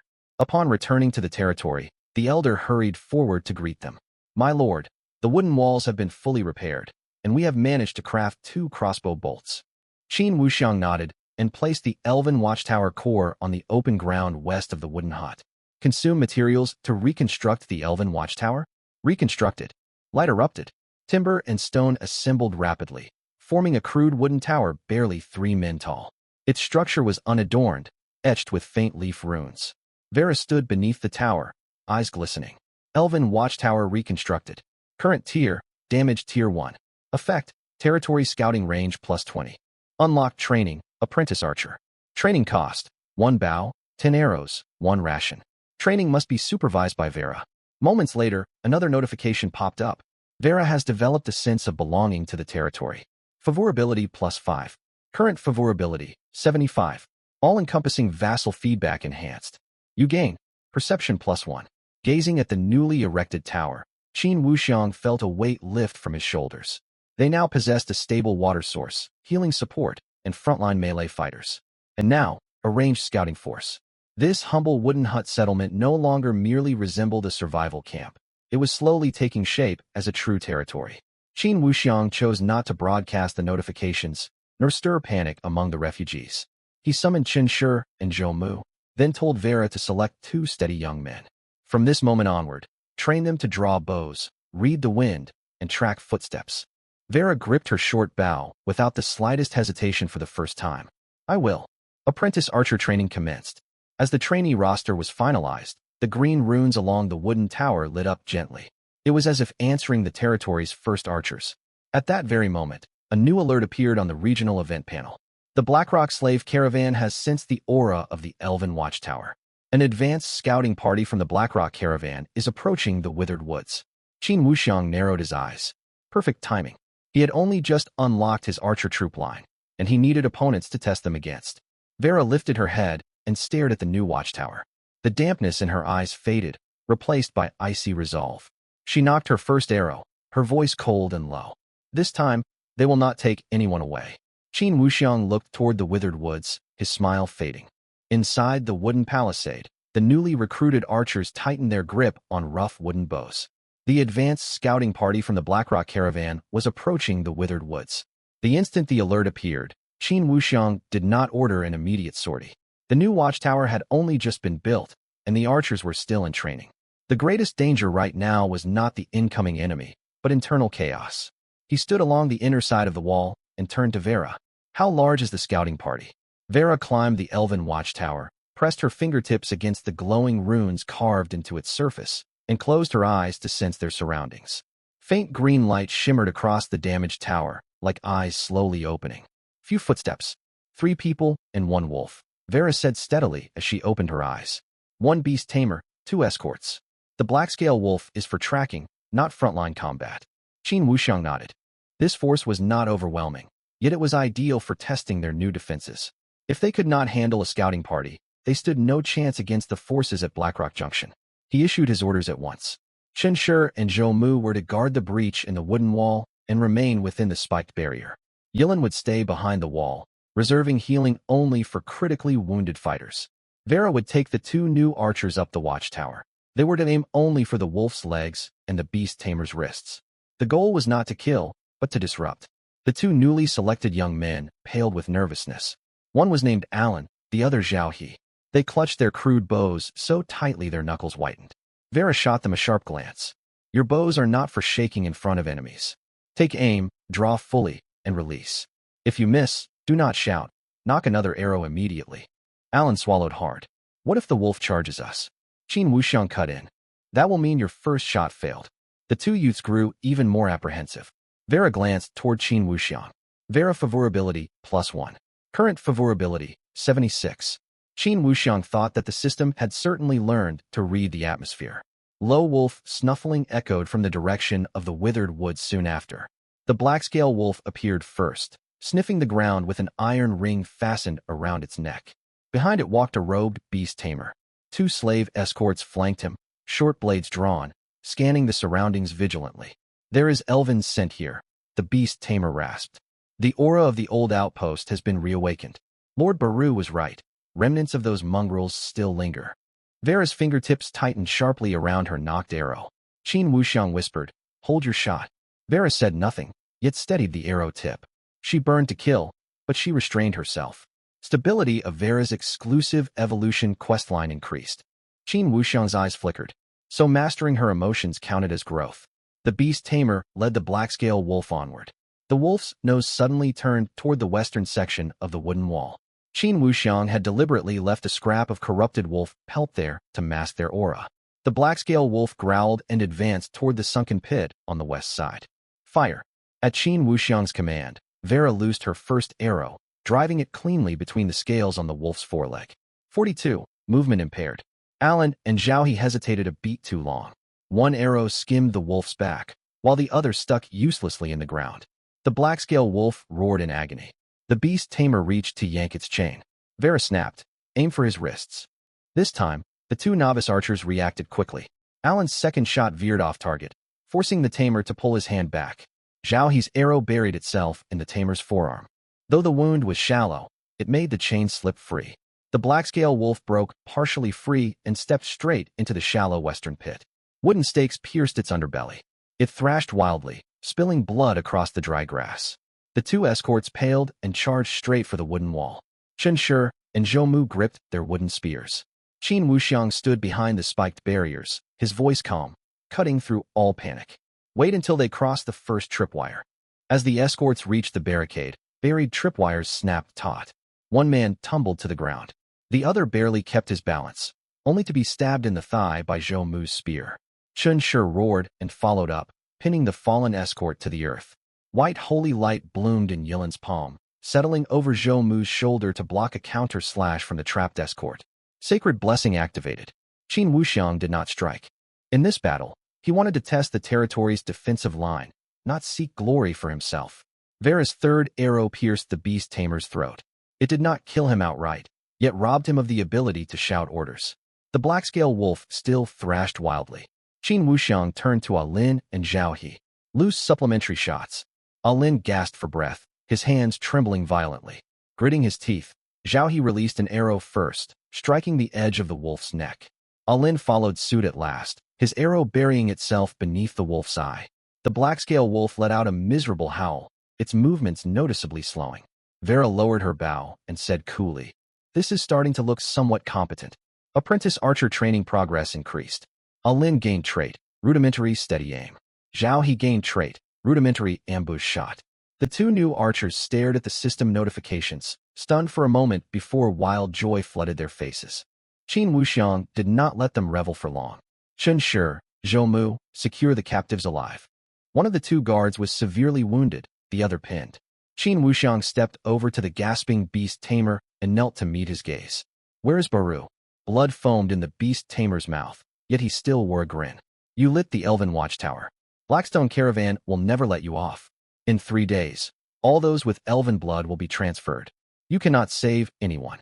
Vera's expression turned icy, the tip of her arrow pressing against his forehead. Qin Wuxiang raised a hand to stop her. The more he talks, the more valuable he becomes. He glanced at his panel. Captured 1 Blackstone beast tamer. Captured 2 slave guards. Killed 1 blackscale wolf. Obtained 1 magic crystal shard, 1 blackscale wolf pelt, 1 tracking iron ring. Regional event contribution increased. Qin Wuxiang's gaze locked onto the tracking iron ring. Tracking iron ring. Common gear used by Blackstone beast tamers. Able to sense the aura of matching iron chains. Matching iron chains? He instantly thought of the chains binding Sia, and the line from Vera's tattered map about the transfer in 3 days. Qin Wuxiang slowly lifted his head. "Vera, your clansmen might wear identical iron rings or chains." Vera's breath caught. Sia limped closer, leaning on her broken sword. Her eyes fell upon the tracking iron ring, and her expression darkened. "I saw these when I was captured." Qin Wuxiang stowed the ring, his tone calm. "That simplifies things." He looked deeper into the withered woodland. "The Blackstone Caravan believes this is their tool to hunt down fugitives. Now it belongs to us." Next time, he would let this ring lead the way, straight to the true transfer site. Qin Wuxiang saw Zhao Qian's private message, but chose not to reply immediately. He glanced at the bound scout captain, then at Shi In and Lu He, who had only just learned to steady their bows beneath the watchtower. The blades of the Blackstone Caravan were already reaching for them. But this time, he would not merely defend the wooden palisade. The 3-day transfer window was his chance to strike back and seize control of Blackstone Crossing. "Zhao Qian, I found wagon tracks leading to Blackstone Crossing." "Qin Wuxiang, did you know about this all along?" Qin Wuxiang read the message without the slightest trace of surprise. Zhao Qian would never overlook Blackstone Crossing. Now that he held the caravan's iron token and knew the direction Baru had retreated, he was bound to scout the outer perimeter. The discovery of wagon tracks meant the Blackstone Caravan's movements could no longer be concealed. The transfer of captives with special bloodlines in 3 days' time was no minor threat. It was both a prize and a blade laid before every novice lord.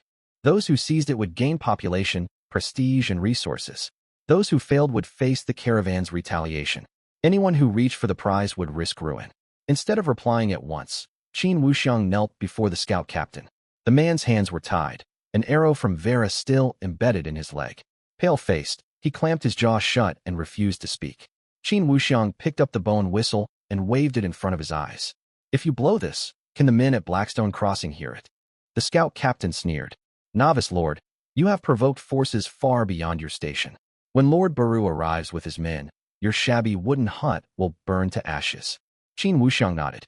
So they can hear it. The scout captain's face froze.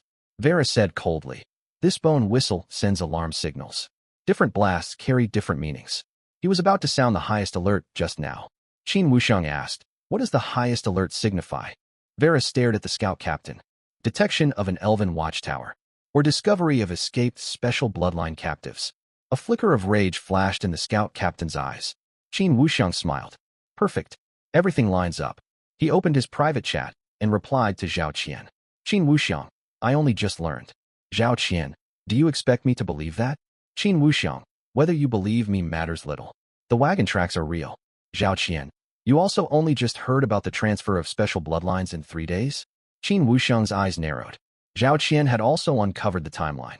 It seemed there was more than just wagon tracks at Blackstone Crossing. There might be leftover escort markers, or even 1 or 2 outer guards he had captured. Qin Wuxiang, since we both know, let us cut to the chase. The Blackstone caravan will pass Blackstone Crossing in 3 days. What is your plan? Zhao Qian, alliance. Qin Wuxiang was not surprised by those 2 words. Zhao Qian dared not attempt this alone. The Blackstone caravan possessed bronze tier leader Baru, beast tamers, and blackscale wolves. Zhao Qian's flame mage dealt heavy damage, yet novice territories field few troops. If the caravan targeted him, he might not survive the clash. Qin Wuxiang, on the other hand, had Vera's experience navigating black mist, watchtower surveillance, and the newly captured scout captain. Each side needed what the other held. Qin Wuxiang, what form will this alliance take? Zhao Qian, I will deploy my flame mage alongside 3 combat lords to hold the escort convoy head-on. You supply the route, trap placements, and elven watchtower reconnaissance. Rescued survivors will be divided according to contribution. Qin Wuxiang nearly laughed upon reading, divided according to contribution. Words like that were only for show. When chaos erupted, whoever seized the captives kept them. The clause was merely an excuse for the strong to split the spoils afterward. Qin Wuxiang, you hold the front while I sneak in to rescue people? You are being unusually generous. Zhao Qian, you may distrust me, yet you should want to save those captives. Qin Wuxiang glanced toward Vera.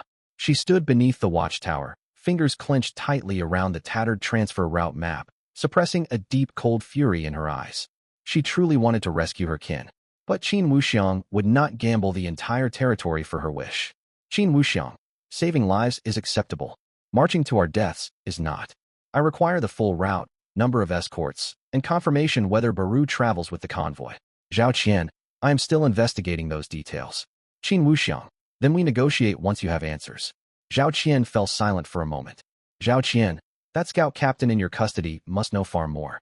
Qin Wuxiang looked down at the captive on the ground. So Zhao Qian had guessed. But guessing did not mean he could obtain the information. Qin Wuxiang, I can interrogate him. Any intelligence I extract will not come free. Zhao Qian, what do you demand? Qin Wuxiang, 100 iron ore, 5 units of fire oil, 50 portions of grain. Zhao Qian, are you robbing me? Qin Wuxiang, the Blackstone caravan would say the same thing. Zhao Qian did not reply for a long time. Qin Wuxiang was in no hurry. He turned and instructed the elder. Lock the scout captain separately. Ensure he cannot reach the bone whistle. Interrogate the other captives apart. Find out the number of escorts in 3 days' time, their route, convoy formation, and secret signals. Xia leaned against a nearby tree and spoke suddenly. Do you truly intend to ally with Zhao Qian? Qin Wuxiang shook his head. The talk of alliance is for his benefit. Our real goal is to make him believe he will engage the convoy head-on. Vera lifted her head. And what about us? Qin Wuxiang walked over to the map and drew a thin line beside Blackstone Crossing. The escort convoy will not stick solely to the main road. Captives with special bloodlines are immensely valuable, so they must have an alternate route. Zhao Qian will watch the main path, while we seek the side trail. We do not need to defeat every guard to rescue the prisoners. We only need to throw the convoy into disorder and seize the most valuable carriage. Elaine whispered softly. But what if Baru travels with them? Then we must avoid direct combat at all costs. Qin Wuxiang's fingertip rested between the rocky gully and the withered woodland. This stretch is narrow, densely wooded, not far from our territory, and sufficiently distant from Zhao Qian's flame mages. The Blackstone caravan will guard against Zhao Qian. They will not anticipate us immediately. Xia stared at the map, her eyes lighting up. You plan to use Zhao Qian as an open flame, while we strike as a hidden arrow. Qin Wuxiang corrected her. I'm not forcing him into the role. He volunteers for it. See a favorability +1. Current favorability 42. Just then, another private message flashed. Zhao Qian, 50 iron ore, 3 units of fire oil, 30 portions of grain. Qin Wuxiang sent his reply straight away. Qin Wuxiang, deal. But this only buys the first batch of intelligence. Zhao Qian. Once the trade concluded and Qin Wuxiang received the supplies, he turned to the scout captain. Now, tell me your convoy's alternate transfer route for 3 days from now. The scout captain's face paled sharply. How do you know there is a second route? Qin Wuxiang smiled faintly. Because I know what it means to fear death. Those words shattered the scout captain's composure at last. The system panel surfaced instantly. Interrogation successful. Obtained vital intelligence. Blackstone Caravan alternate transfer route. Alternate route. Northern Withering Woodlands, Old Hunting Trail. Transfer targets. 3 captives of elven blood, 2 half-elven hunters. Vera's breath hitched. Qin Wuxiang read the notification, his smile fading slowly. The system panel surfaced instantly. Interrogation successful. Obtained vital intelligence. Blackstone Caravan alternate transfer route. Alternate route. Northern Withering Woodlands, Old Hunting Trail. Transfer targets. 3 captives of elven blood, 2 half-elven hunters. As these lines appeared, Vera's fingers dug almost deep enough to break her skin. 2 half-elven hunters meant her clansmen still lived. They would most likely be within the transfer convoy in 3 days. Qin Wuxiang offered no empty comfort. He simply marked the alternate route on the territory sketch and told the elder to fetch charcoal. He redrew connections linking the Withering Woodlands, Old Hunting Trail, Rocky Gully, and Blackstone Crossing. Soon a rough yet clear miniature map lay upon the wooden table. The Old Hunting Trail ran north of the Withering Woodlands, not far from Blackstone Crossing, yet far more concealed than the main road. Dense trees, shallow gullies, and poor visibility made it ideal for transporting high-value captives and equally ideal for ambushes. Vera murmured, the Old Hunting Trail was once our ranger's path. Outsiders lack knowledge of safe resting spots. Anyone who ventures in blindly can be trapped by vine pits and beast dens. Qin Wuxiang glanced at her. Does the Blackstone Caravan know this trail? If they captured personnel from Moon Forest Watch Station, they may have learned fragments of it, Vera replied coldly. But they will never know it as well as I do. This information was critical. Qin Wuxiang tapped the middle stretch of the Old Hunting Trail. Can we stage an attack here? Vera studied the spot briefly and shook her head. An attack is possible, yet poor for a rescue. The path is far too narrow. If a wagon overturns, the captives will be crushed. This stretch is better suited for cutting off pursuers. Qin Wuxiang pointed to a bend closer to the Withering Woodlands. What about this location? Vera's eyes stirred. There is a low slope beside a tangled vine gully. With advanced preparations, we can split the convoy apart, separating the front and rear sections. Qin Wuxiang nodded. This will be our chosen site. Xia frowned. You mean we will not engage the entire escort convoy? Only seize a section in the middle?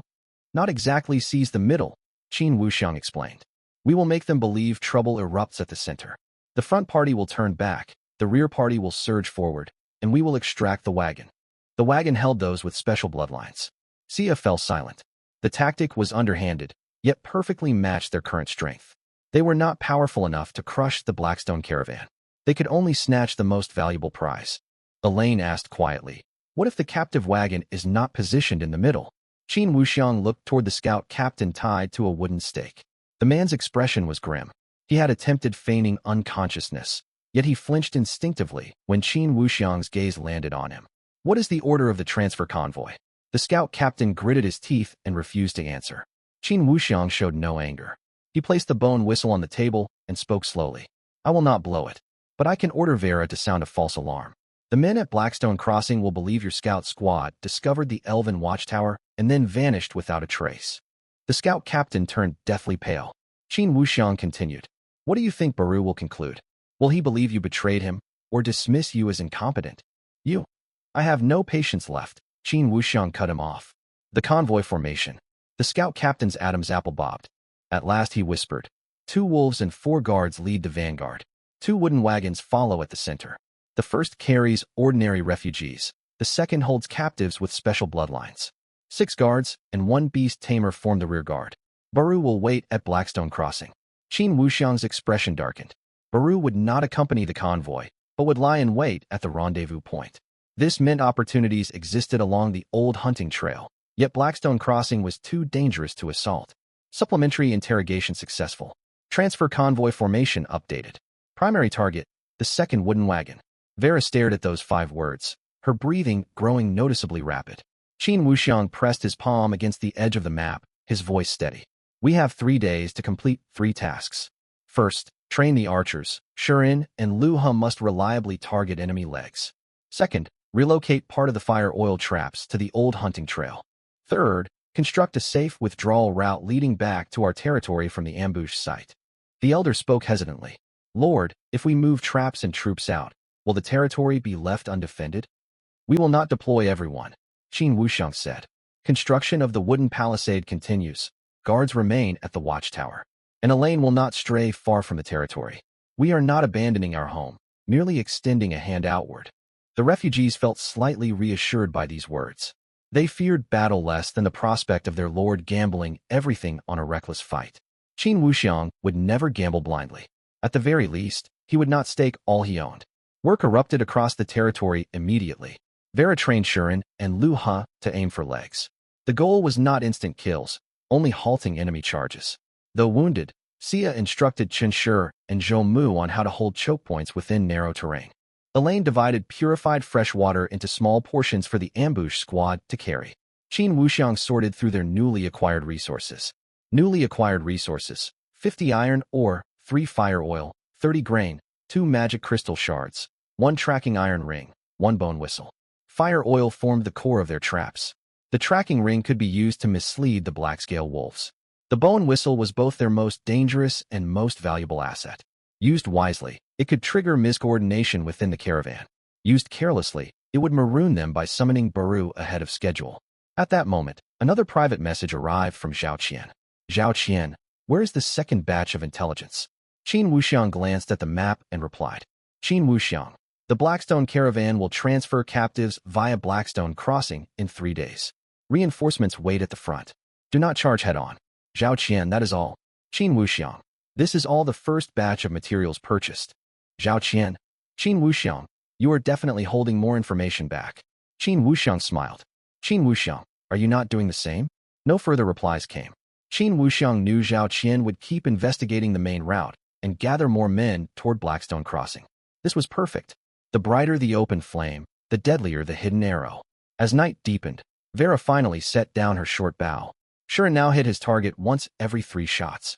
Louis's hands still shook, yet he no longer closed his eyes blindly. Vera walked beside Qin Wuxiang and lowered her voice. If we succeed in rescuing them in 3 days, I will owe you my life. Qin Wuxiang stared at the marking for the old hunting trail and shook his head. Do not owe me your life. Return alive and train archers for me. Vera froze briefly, then smiled softly. Vera favorability +2. Current favorability, 77. Suddenly, a faint circle of pale green light ignited atop the Elven Watchtower. Elven Watchtower reconnaissance activated. Detected 1 Blackstone caravan hidden sentry.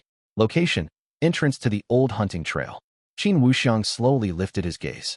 It seemed the transfer scheduled for 3 days later had not even begun, yet men were already lying in wait along the old hunting trail.